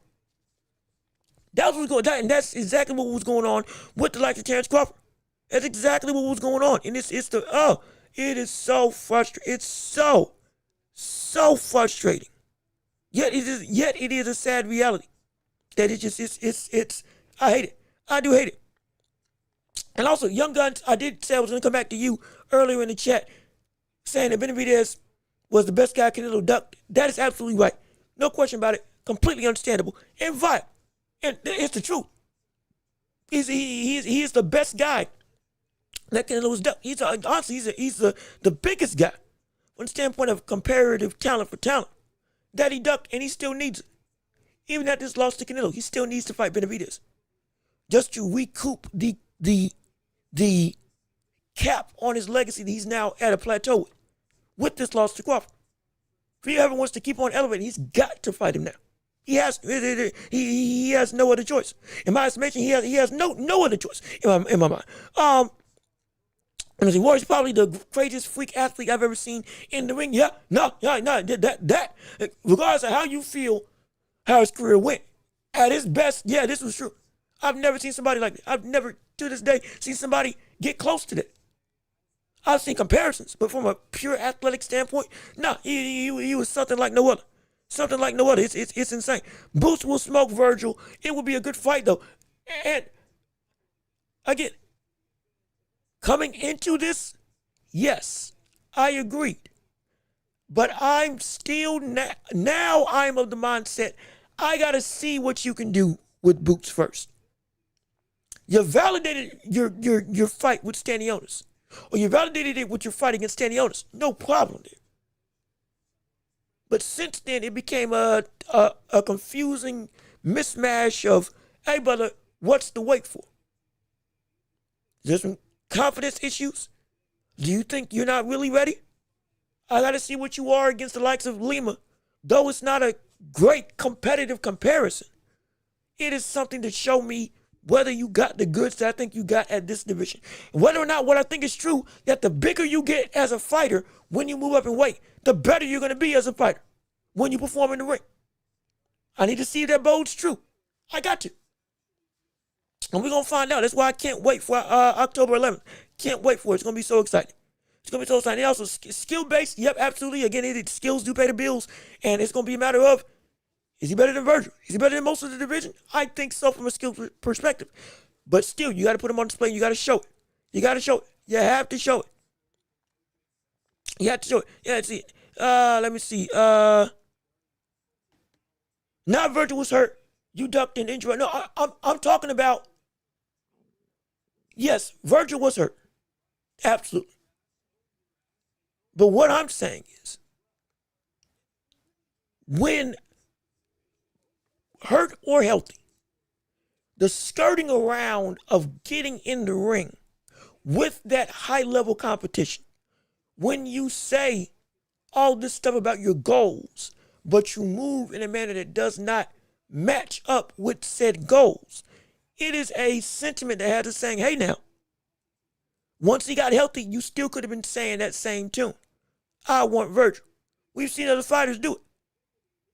We've seen them keep the same consistency in rhetoric and in actions in and outside the ring. Boots that hasn't been the case. We're asking him to fight anybody of real note at 154 to prove a point. It don't even got to be Virgil. And we're having skepticism because he isn't even committing to that to the degree that we feel that he should with where his standpoint in his career is right now. That's where our issue comes into play. It's bigger than even just Virgil. It is the potential patterns that we've seen from other fighters in the boxing world that we all said, hey, whoa, hey, wait a minute. That's a problem. That's an issue. We can't let that slide. That's what I'm saying when it comes to the world of Boots ducking. It's the inconsistency to keep to your word. Because you said you wanted to smoke with everybody, and now you're moving like I need some prep time. To a degree, I do understand that. But the way you're talking about it, it goes beyond the scope of what is supposed to be given to you from a quote-unquote grace period before you delve into the deep end. Especially where you are in your career right now and the amount of fights that you've had. Can't slide like that. It can't. At least for me, it can't slide like that. Let me see. Don't underestimate Virgil's boxing skills. We're not. Trust me, we're not. I guarantee you I'm not. I am not at all. I can feel that, I think Boots would be able to beat him. I am not taking that for granted. Now, mind you, I've said multiple times, the only definitive people that I see that can beat Boots Ennis is Virgil Ortiz. The only concrete person I can see that can beat Boots at 154, with Boots at his best, is Virgil. That's about it. Everybody else I think that he beats pretty, I'm not going to say consistently or pretty substantially. I'm not going to say that, but I'll say if I had to pick between the two, knowing that fights will be close, I'd probably lean towards Boots at this point in time. Only person I'd say, okay, yeah, he can beat him, will be Virgil, in my estimation. But again, it's the division is so deep that there very well are more threats to Boots. Absolutely. Again, there's like there's 6 real threats to Boots Ennis. 7 if we're, I think I said 8, excuse me, in the past. 8, my apologies, 8 threats to Boots Ennis. Imagine my being one of them because he fights in a style somewhat called back to Sugar John, who did also give Boots a lot of trouble. So no, but trust me, I am not underestimating the likes of Boots Ennis. I definitely ain't. Besides, I think because honestly, we just want to see it. We just want to see the fight. Absolutely. Let me see. Man, you know knowledge. You got my respect and a new follower. Hey, appreciate it. Hey, wait a minute. Hold on. We done got another one. Wait a second. We done got another one. Welcome to the Empire. Appreciate you coming into the show. We're so glad that you're here. Hopefully you like the energy. Glad you like the fire. Glad you like the fervor. And we got another soldier in the empire of this army, and we appreciate oh so much of the army is an understatement. We are a monolith. We are a mountaintop. We are a kingdom that is going to keep on rising up in this media landscape, whether it's in boxing or beyond, and we can't do it without your support. So we're so glad that you're here with us today. And again, is it Jenskis? I think if I'm saying your name wrong, please excuse me. Honestly, if you allow me to, I might just call you JK for short, just to make sure I can greet you as fervently as possible. But regardless of which, we appreciate you coming through, and we're so glad that you're here. And we got another subscriber, and we're so happy that you chose to join with us. I'm glad you found us, and hey, hopefully you keep on returning back. We have topics like this of discussion all week long, every Tuesday, Thursday, and Friday, as well as we do live fight calls. So if you want to stick around for that, it's phenomenal. It's fun. It's incredible. So I'm so glad that you're with us. And it does my heart good to have another brother come on and join on the Empire. So thank you so much. And hey, hopefully you want to stick around because it's going to be so much fun. But let me see. I've seen Boots struggle with lower level opposition and Virgil running true opponents. That's true. Well. No, that is true. I can get pitched like that. Like I said, Virgil's people like Sugar John, or in the style of Sugar John, Virgil is handled a whole lot better. Yes. Didn't Boots Ennis. Understandable. With that being the case, this is why I am not devaluing the talent of Virgil Ortiz, because I would be stupid if I did, even with us also understanding that there's been some gripes against Virgil Ortiz as well in the way that he's been moving throughout his career. Not having a title yet, Still, again, he had a knockdown drag out brawl with Boachuk. Absolutely fight of the year. No question about it. Got up from 2 knockdowns. Incredible. Further to help stamp what he is as a fighter. But since then, people have been starting to get a little bit antsy. Hey, you talking like you talking, but you ain't got no belts around you. You ain't got no title around you. You ain't facing off against any other bigger champions in the world of boxing. Though you are seen as the biggest threat in 154 right now, it's been a lot of vitriol going the way of Virgil. Understandable. Some of which is true, some of which is not. But all of it does not change the fact that Virgil is indeed that type of talent that is dangerous, really dangerous. To underestimate him would be a disservice to the talent that's coming into the table against Boots if they do fight. Because if we're devaluing him now, guess what? When that fight actually happens, and if he does beat him, all of a sudden, is it really impressive? We can't be doing it. It would be a impressive. Did I hit something? I thought I hit something. It would be an impressive win. Would be an impressive endeavor. And this is a big deal. Which is why we want to see it happen in the first place. The issue is it's got to happen. And where Virgil is at 154 for the division, from the respect to the ranking, all that stuff, and where Boots is, are on different levels from the standpoint of, I don't want to say notoriety, but just in the landscape of the division, it's different. Boots can get up there within 2 fights. He can. This fight in a fight with Majimov, boom, I'm fighting Virgil. Or this fight with Lima, and then boom, I'm fighting Virgil. He can do that. But it's up to him to pull the trigger and start to make some noise to say, I want this fight. At some point in time, it's up to the fighter. At some point in time, it's up to the fighter to say, we going for the gold. It is. With all the business shadiness, with all the corruption, with all of the management talk, all that stuff, we get it. Problems abound. But at some point in time, it's up to the fighter to make a decision to say, okay, I'm going to at least attempt to go after this goal that I say I want. Terrence Crawford was, where Bill Haney told Terrence Crawford, hey, forget Spence, go fight Canelo. Yeah, like before he fought Spence. When he wasn't getting the opportunity with Spence. And Crawford said, nah, he's too big, can't happen. Go look at the interview with Andre Ward. But looked at him, scoped him out, and said, okay, all right, maybe this can be something. Okay, yeah, I can actually beat him. I can beat this brother. After the Spence fight, he said, nah, bump 154. Or excuse me, bump 147. I'm done with this. I want Canelo. We going after Canelo. Just as fervently as he went after, I want Spence. We going after Spence. He committed to the decision. We need Boots to commit. That's the biggest thing. We need Boots to commit. He commits.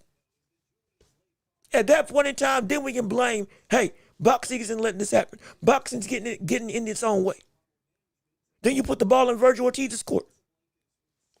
But you got to actually start playing the game in the first place. That's what we're waiting on Virgil to do. Boots looks good boxing, but he hasn't been tested like Virgil. That's the truth. Again, Stanionis was the best competition that Boots had faced. And he is a good fighter. And to handle him like that is incredibly impressive. Validating to this point, yeah, Boots is what we think he is. But now at 154, that conversation starts over again.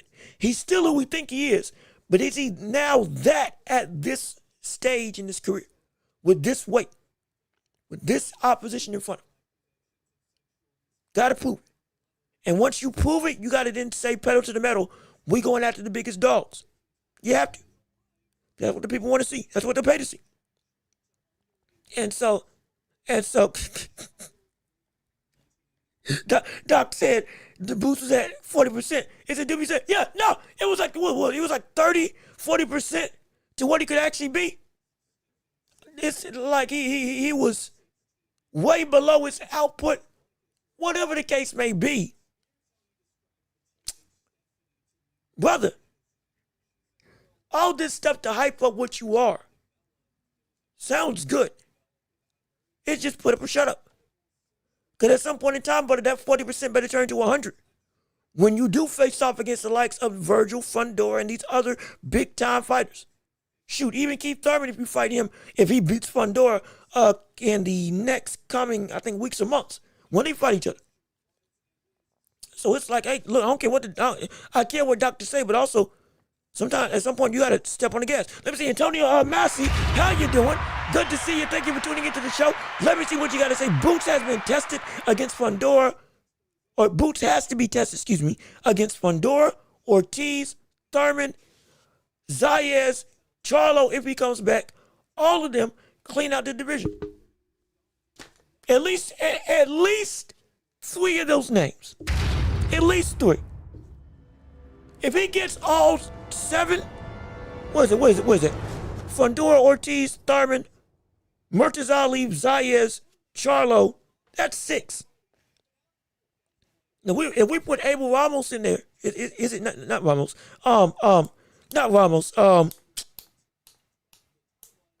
We put Bochuk and Adamas in there, or Adams, in there, and Majimov, that's what, 9? He cleans out that whole division? Shoot. I ain't got nothing to say. He cleans out that division? I ain't got nothing to say. We've been saying that 154 is one of the deepest divisions in boxing. It is. Even without Terrence Crawford being there, because again, he says he's not coming back down to 154. It's like, I ain't got nothing to say if he does that. Ain't got nothing to say if he does it. But he's got to do it. All of those things. Now, Zayas, I need to see him get in the ring against a big-time fighter as well. Because again, the whole situation with Zayas, Virgil Ortiz, we thought they were fighting. Apparently, the deal wasn't an actual deal. When it was a real deal, they got sent because the email got leaked and all that stuff.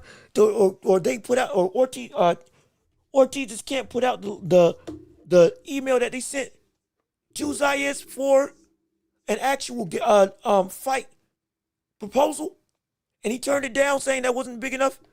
It's like, I'm concerned about that. Like I said, we gotta keep consistent. I'm concerned about that. Zayas got to prove some stuff too. No question. Zayas got to prove some stuff too. Don't forget. And Thurman got to make sure that he beats Fundora. The jury's still out for what Thurman can do in this revamped age, because his only fight was against Jarvis, and he looked good, way better than I expected, but still was losing some timing, losing some fluidity offensively. Still ended in the knockout, but it's like, I need to make sure that he is indeed what we think he is, and he's back to some level of prime form at 35 years old with a 3-year layoff under his belt outside of the Jarvis fight. I need the jury still out with that, but everybody else, and Charlo, of course, need to see him back as well. Everybody else, though, yeah, you need to get on the ball with him. Need to get on the ball, no question about it. Let me see, loving this and appreciate y'all. Look, I appreciate you too. Again, like I said, so glad you're here. We love the conversation. I heard Spence is coming back, so this is complicated. This is complicated. Spence.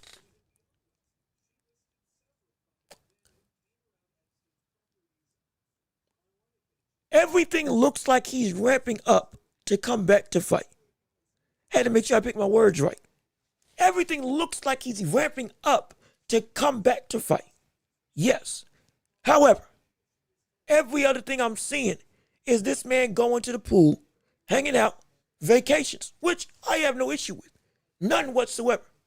It's even been, and the biggest thing right now is that Spence and Charlo are potentially talking to fight with each other. We did report on that on the show. And tell the news as it was being disseminated throughout social media. So that fight looks like is what is on the horizon for what is going to happen for the next fight of Spence's career. Him versus Charlo going down. I think it's at 154. That's what the rumor mill is saying. But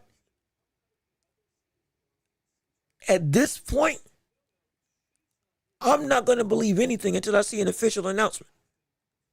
At this point, I'm serious. At this point, I can't believe anything with Spence until I see an official announcement, an official thing saying, yeah, I'm back. I'm here. We're going and we're coming through. Because remember, Charlo brothers played this same game for years. Training, videos, training, talking smack, training, didn't fight. 3 years. Jermell Charlo just got serious about coming back into the foray of boxing. But even then, still, he still ain't committed to nothing yet. Unless I have missed an announcement and or forgotten something that I've already reported on. He's called out a bunch of people. He's talked about a bunch of people. But nothing to this point is confirmed. Because he ain't signed nothing. So it's like, I want to see Spence come back. I want to see him succeed. I want to see him flourish. I want to see what he can do. Because I think he can still be something serious in the division. But I also understand that the last time we told somebody to have a long layoff like Danny Garcia, what that ended up looking like, which wasn't great. Especially when he faced off against an actual legitimate talent in Arizona Lara. And lo and behold, what happened with him? He's having his retirement fight. Spence wanted to say he gonna come back. We're gonna get dream matchups like with him versus Boots or him versus Bakram or him versus Fundora. All of them. Love that. Will he do it though? I don't know. And I'm truly thinking it's up to him. It's up to him, and we got to get a decision done. Because at some point in time, man, he's spending time with his family, spend time with his people. Enjoy your life. But we do need an answer at some point, preferably sooner rather than later. Because more and more we're just hype, but never actually concrete stuff. And we can't be operating like that.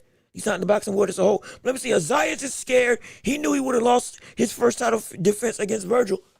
I mean, like, do I think he would have lost? Absolutely.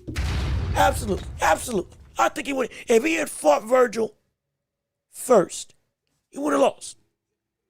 My opinion, no question. The issue is, though, you said that it wasn't a real deal when it was. And that type of rhetoric, knowing that, hey, we see what the deal was, or we see what was proposed to you. And now who you fighting? I forget who his opponent is that got announced for his actual first title defense, but it ain't that. It ain't of that ilk. And I do understand that every fight with a champion, it's not going to be a knockdown, drag-out brawl. I completely understand it. I get it. It's not going to be a war every time. It shouldn't be that case every single time. The majority of your reign should be against the best competitive people that you can. Again, everybody isn't Naoya anyway. Be clear. Everybody is not Naoya anyway. Everybody isn't Terrence Crawford. Everybody ain't Usyk, who going through, and all three of them are fighting the best caliber competition every time out and pushing themselves every which way. If you get a fight that isn't with somebody in the top 5, all of a sudden that's a shock. If you ain't moving up to fight somebody, that's a shock for them. Crawford, Usyk, and Inoue. That's just a different breed. But everybody's reign ain't going to be like that, I understand. But it should still have a modicum of consistency when it comes to the average level of talent. Should be up to par. And with Zayas, especially how he was being talked about, that fight between him and Virgil Ortiz, that was looking mighty anticipated. That was looking mighty good. And they were walking like, yeah, I can beat him if we get in the ring. So for you to all of a sudden to deny that deal from happening and deny that fight from taking place, I'm like, man, does speak to some level of volumes of what your thought process may have been. And does speak to potentially what I need to do to reevaluate my opinion of Virgil Ortiz when it comes to him competing at 154. Because he's still good, don't get me wrong. He still is a great a talent that is only growing, legitimately. And he's so young. But doesn't do me any favors. Looking at you from the landscape of the rest of the competition at 154, what can you do? How can you achieve? And who can you beat? It's not giving me a good vote of confidence. It ain't. It's not at all. I wouldn't be mad if Zayas fought Boots for his belt after Boots beat Slima. Or rather, if Boots beat Slima. I wouldn't be mad at that. Would you? I don't think so. I don't think so. I don't think you would. I don't think anybody would be mad at that. I don't think anybody would be mad at that. But again, we can apply that pressure for Boots to go after him. And for Zayas to fight one of these elite champions. Because again, it ain't going to be every fight. But it can't be well down the line. But hey, I wouldn't be mad. I would be pretty ecstatic if I saw that fight take place. Do I think Boots would beat him? Absolutely. Absolutely. But that fight still needs to happen. It still needs to happen nonetheless. But and again, I'm glad, so glad that you agree as well. But before I forget, there was one more thing I want to discuss on the show, which, again, it's still the championship rounds. Let's be clear. It's still the championship rounds. You all still control the conversation and can drive whatever you all want to talk about in the framework of fights in or outside of boxing, NFL, NBA, all that stuff, movies, television, sports, all that you can talk about. We can discuss it right here on the show. Anime as well. Whatever you want to discuss, if I can talk about it, I can bring about it. Again, it's 30 minutes to an hour, roughly, that we do for this segment of the show. So we want to hear what you all got to say. But before I forget, we do need to touch on the other announcement that's potentially getting put in place for the world of boxing as one of the, we gotta call it how we see it, one of the oldest stars in the sport who came back against the likes of Mario Barrios, now potentially has another shot to fight against Rolly Romero for another championship opportunity, and that is indeed Manny Pacquiao is on pace to fight the likes of Rolly Romero. Yes, it's happening. It's looking like it's happening. It's eking up to where it's happening. Now, I had said that initially I had picked Manny Pacquiao to beat Rolly Romero. And that still bodes true. That still is real. Manny Pacquiao to beat Rolly, yeah, I got him beating him. And you know what? Even though I completely understand that Rolly Romero has indeed improved and gotten better. Completely understand. Absolutely, I get it. I completely understand as well that Rolly has matured into a fighter that is indeed more responsible, more defensively sound, slower paced in the frame of thinking, not just relying on his athleticism as the main way to get people out of there, being more deliberate in the ring, more methodical in the ring, like he was against Ryan Garcia, which, again, if he wasn't like that against Ryan Garcia, he wouldn't have beaten Ryan Garcia. Be clear. He wouldn't have beaten Ryan Garcia if he didn't fight the way that he fought. Because in the past, that Ryan Garcia in the past was not, that Rolly Romero in the past, nobody was giving him a chance to beat the likes of Ryan Garcia. Shoot, nobody gave Rolly Romero a chance in that fight, coming into that fight, to beat him.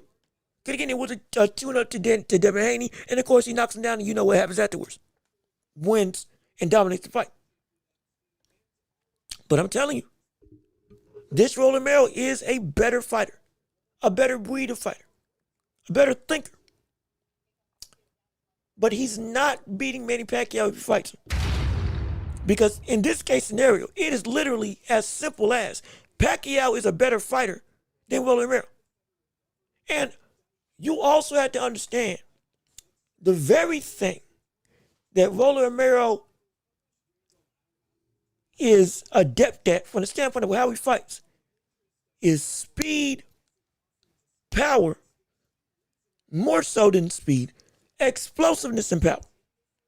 But he's going up against one of the most explosive fighters in boxing history who has still retained that level of athleticism that was able to have him lunge in and beat Mario Barrios to the punch with an upwards of 6-inch reach disadvantage.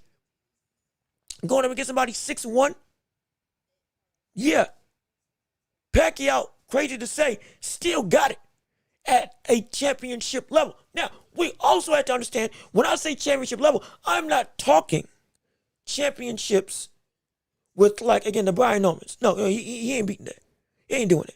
Or like the Bach or like the Murtazali. No, there's still a upper echelon. But from the standpoint of the championship threshold at the lower end, yeah, he's still there.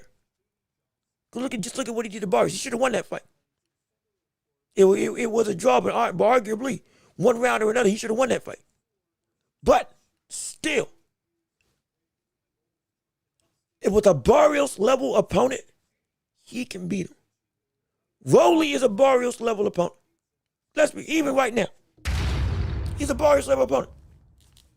And if you are Barrios level, Pacquiao can get you. Pacquiao can get you. Now you're dealing with some more power. You're dealing with again, explosive danger on a more destructive scale with Rolly because he's naturally just big and strong. But from a fighter's perspective, yeah, nah. Pacquiao can beat Rolly. He can beat Rolly. He can beat Rolly and get the WBA title. Yes, he can. Oh, yes, he can. Yes, he can. Yes, he can. But mark my words, he can. Because he is genuinely, even at 46 years old, he is a genuine better fighter than Rolly Romero. It's point blank period. Point blank period. We can break it down even more later on if that fight gets announced fully and if it gets agreed upon. But as of right now, it's a pretty decent conclusion. And again, let me share my screen with the old picture in picture so I can show you the thing. Where's it? Hold on, wait a minute. Hold on, hold on. We here. We still live. Just trying to make sure. Okay, there we go. Yeah, just to show you the tweet that sparked this big old thing that now is gaining steam. This is from Dan the Boxing Man, who has been able to report some pretty decent stuff from the standpoint of track record in the career of him, but saying a fight's coming or a fight's not coming. They're getting close to a deal. And if we can read this blurb right here, when pressed with the widely clashed rumors, the outspoken and unpredictable WBA title holder Rolly Romero and the Filipinos' icons' response was unambiguous, confirming the news that WBN was first to report.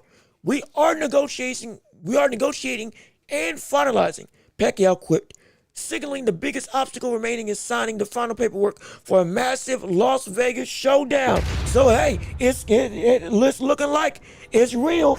It's looking like it's real. It's looking like it's real. So hey, get excited. And I tell you, I would have never thought that Rolly would be in this position.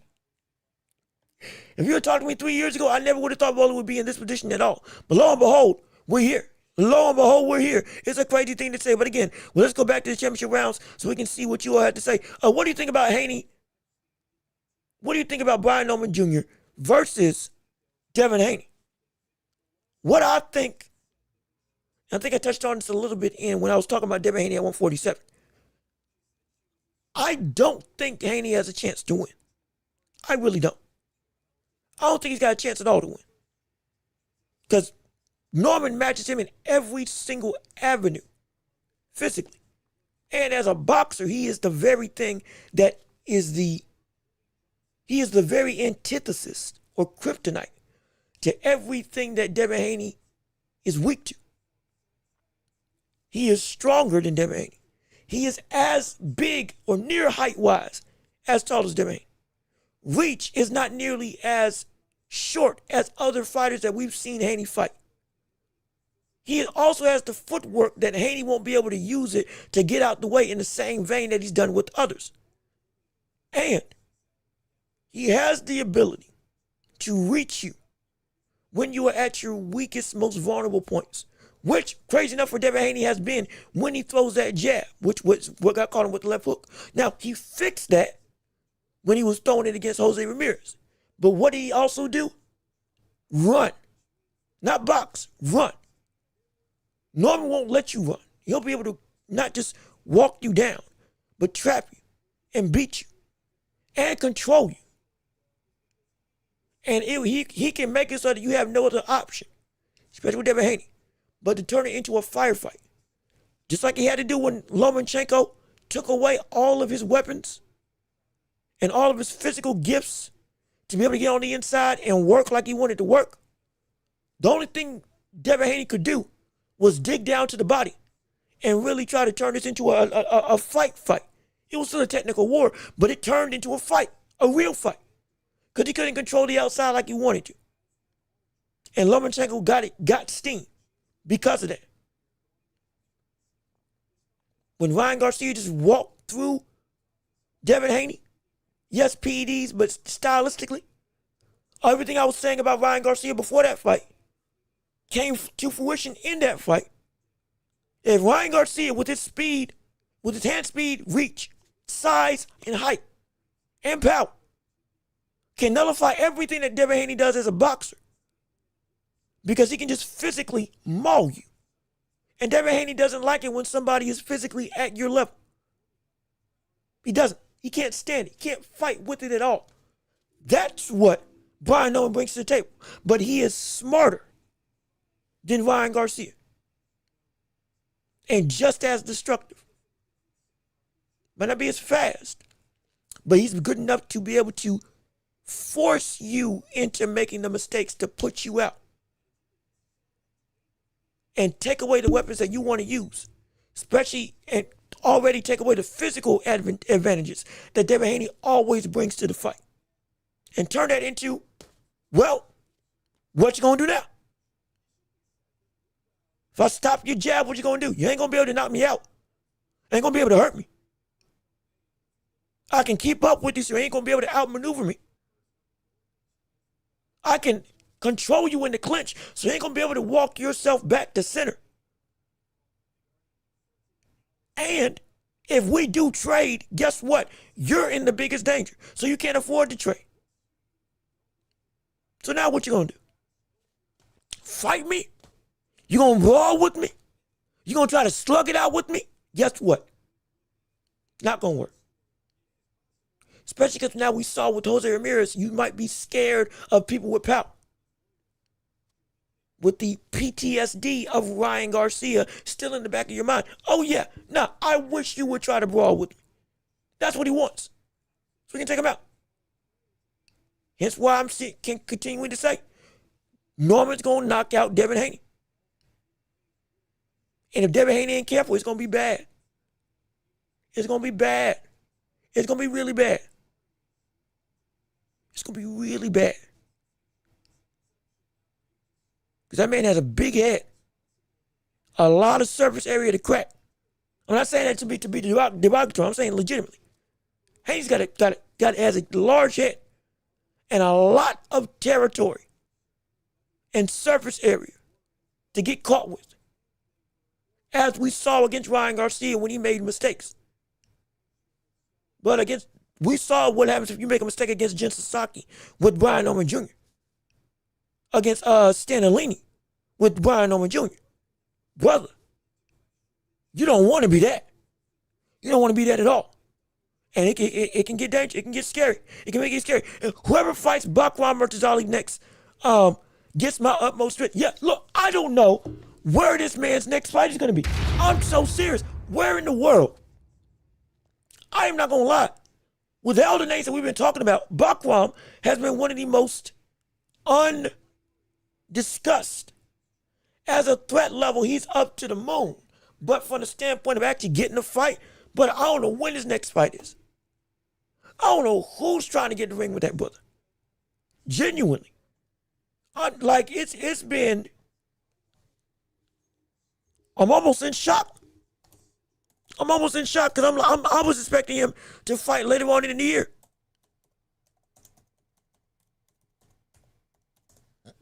Try to see if I can see if he has a fight scheduled at all. Does he have a fight scheduled at all?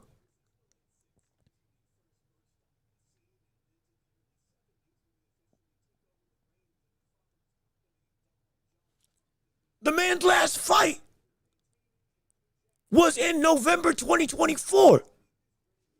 Wait a minute. Hold on. Time out. Hey, look at this. We got some problems Wait a second. We got some problems here. This man's last fight was against Tim Tszyu in 2024. November 19th. Or excuse me, October 19th of last year. Brother.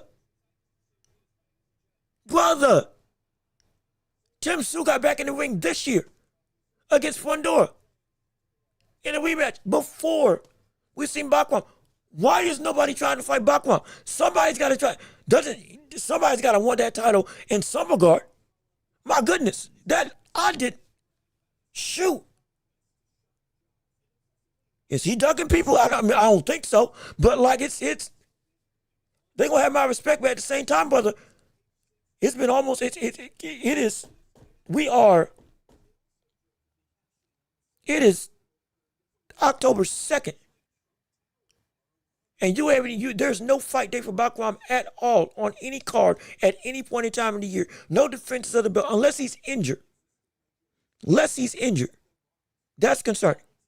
That is concerning. With all the movement going on at 154 and nobody's fighting for his belt, that's concerning. I'm not going to lie. That is concerning. That is actually concerning.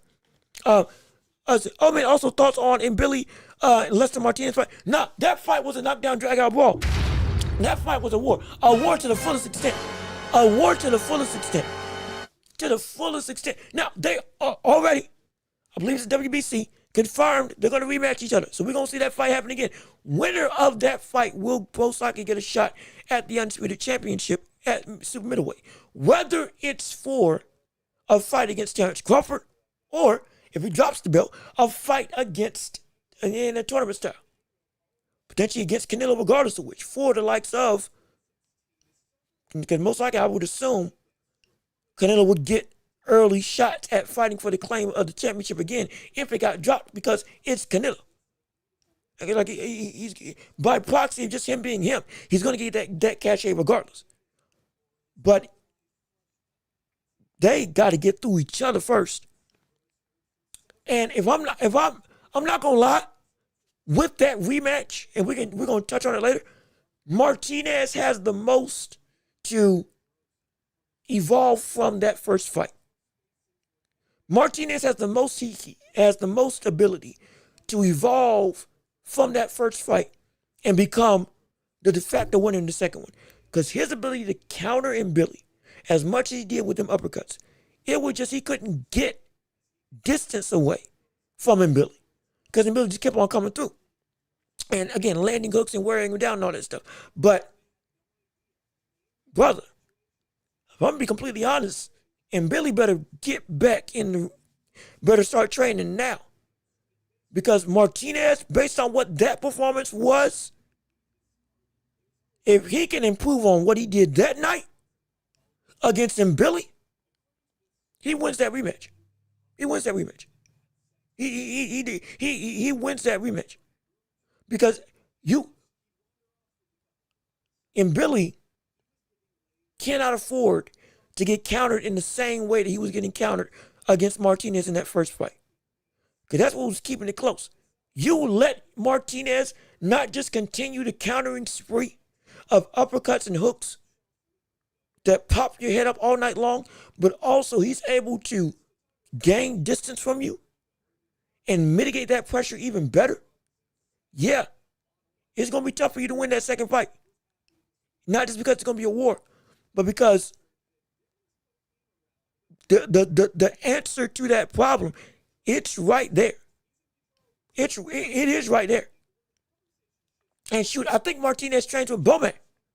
I guarantee you, if he's training with Bowman, I promise you, he sees exactly what I'm seeing. And he knows, hey, brother, the key to winning is a few couple changes and keeping the distance a little bit better. Yeah. We got this, but I promise you. I promise you. I promise you. I promise you. If Billy ain't careful, Martinez can take that second fight clean.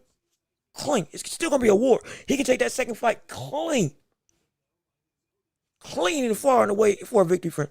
If he ain't careful. If he is not careful at all. But let me keep on reading. It's weird Bakram is a champ, but no one wants to fight him. They probably think he doesn't sell. He's also a huge threat. You are right. People don't want to mess with that brother. Especially after what he did to Tim Tszyu. People don't want that. But at the same time, I've always said you don't want a champion just sitting on a belt. And if you can't get a fight with a big name, stay active. If you have to take a fight with a bad dude, take a fight with a bad dude, but just don't go years or almost a year from last year to this year without any action at all. As a champion, that just can't happen. He's what? He's only, how old is he? He's what? He's 32. Like, if anything, waiting around, again, yes, we have Canelo at 36. We got Usyk at 38. We got Crawford at 38. We got, who else? A couple, I'm forgetting their name, but we got a couple champions that are old or older from 38 to 40. Anyway's 32. Tank is 31, 30. At this point in time, if you are of the same age as Inoue, you should be ramping up stuff. You should. Especially with the ease at which you were able to beat Tim Tszyu. I'm confused as to why you didn't just keep on taking fights, because you ain't take no damage. You ain't take no issue. You could have looked to call to try to unify. It's not just that fighters don't want to fight you. That's fine. But just like I've said with everybody else, you got to show initiative too. You got to show initiative as well. You have to show initiative as well and wanting to go and fight the best of the best. And at least calling out some people, saying, hey, we went to the table. Saying, hey, we actively searched for somebody to get through. And it just didn't happen. That's different. Well, I'm fine with that. But if it's just you're quiet and everybody else is quiet, but you're the champ, nobody wants to fight you, but you ain't trying to fight nobody, that's also just as bad. That's just as bad. That's just as bad. And it leads to the same problem. Stagnant champions, people that should be bigger names, ain't getting the notoriety. And you ain't getting to be a bigger name because you ain't fighting, so you're being forgotten by the public. Again, unlike with Terrence Crawford, where people kept diminishing what he was doing, but he was always actively doing something. This is a situation where you're not doing anything and people don't want to fight you. So there's no other excuse for why you ain't getting fights happening. There ain't. There's no reason Tim Tszyu should have fought before you came back to the ring. With how bad you beat him.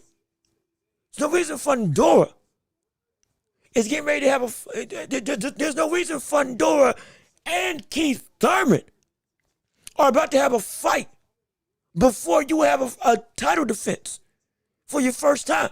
There's no reason.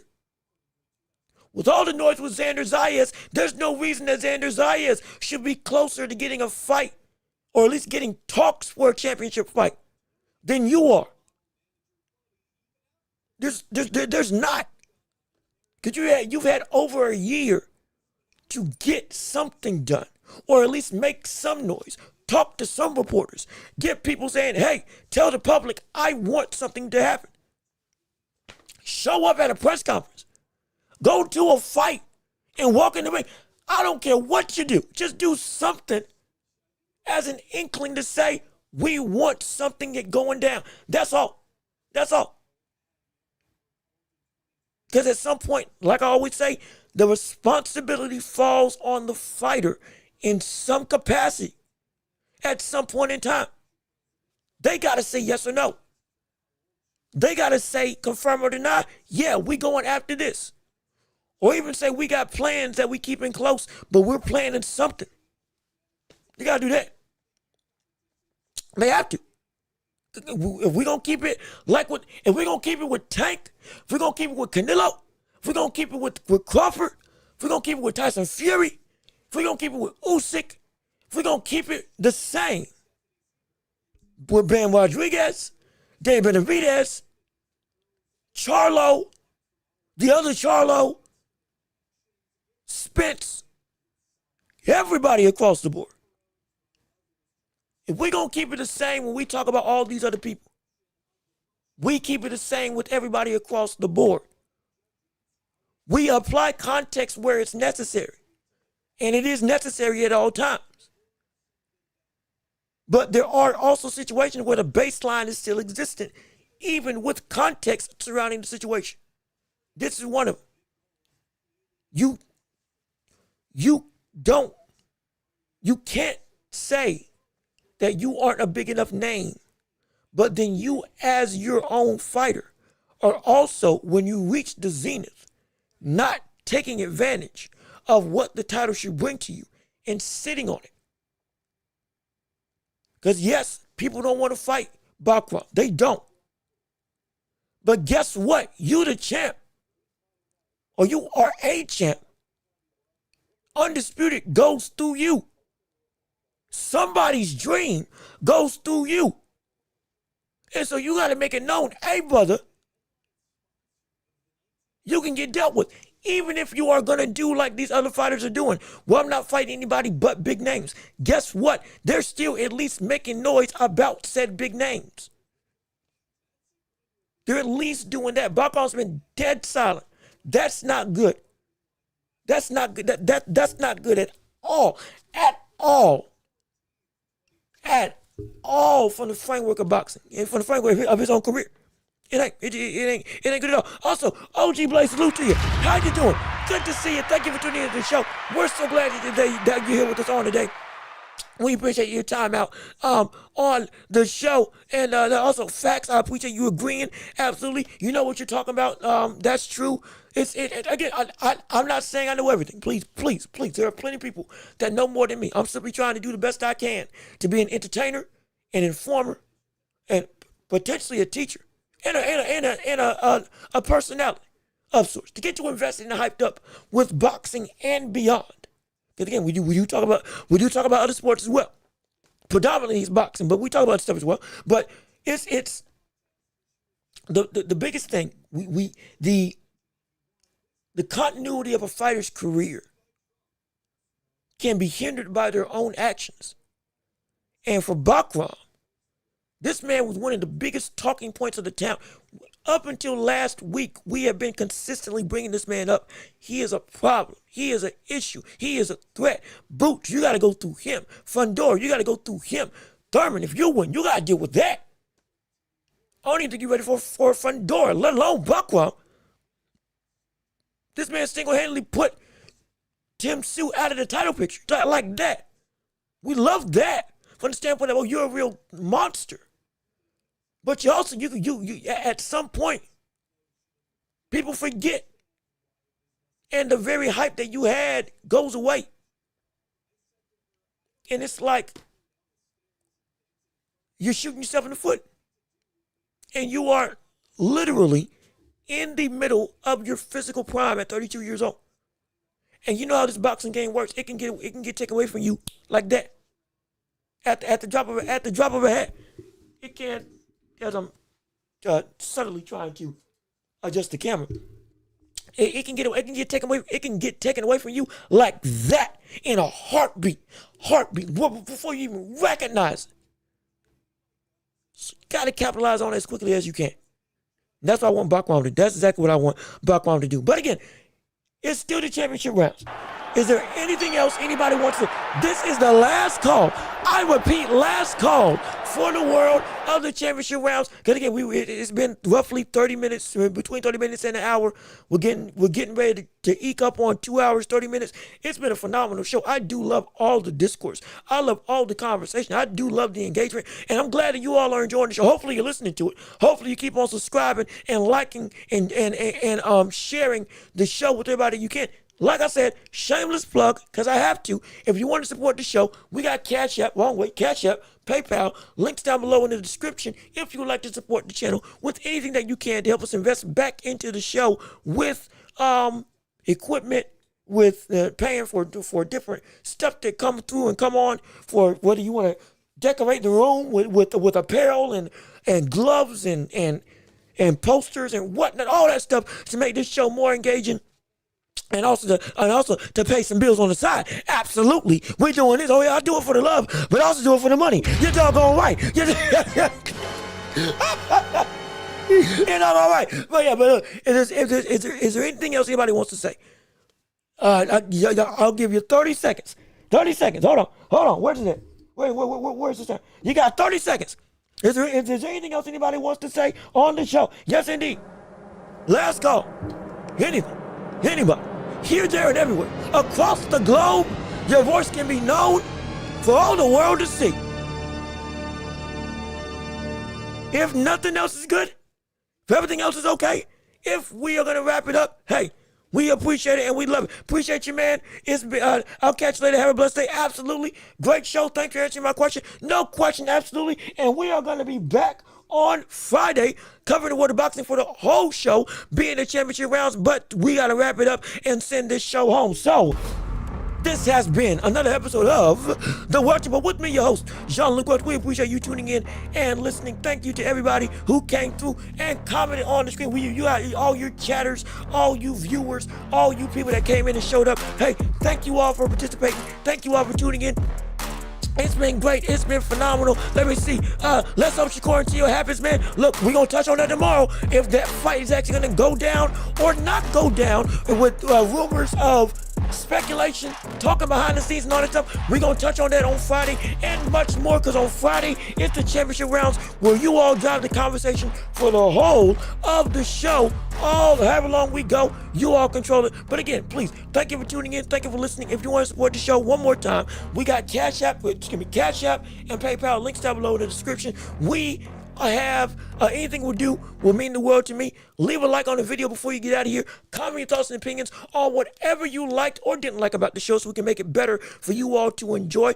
And be sure to share the show with everybody you know, so we can keep on building up this empire together. Hit the notification bell so you know exactly when we come up here on YouTube. Also, we're available on every podcasting platform, Apple, Spotify. Rate us 5 stars there, so you can listen to us at any time, any place, and anywhere at your leisure.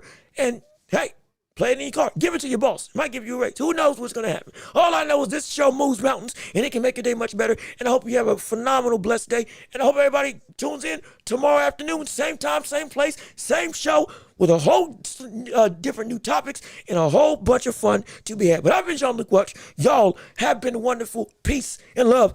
We are out here. Yes, sir. We are going to see you all on Friday. Be safe. Be blessed. And we out.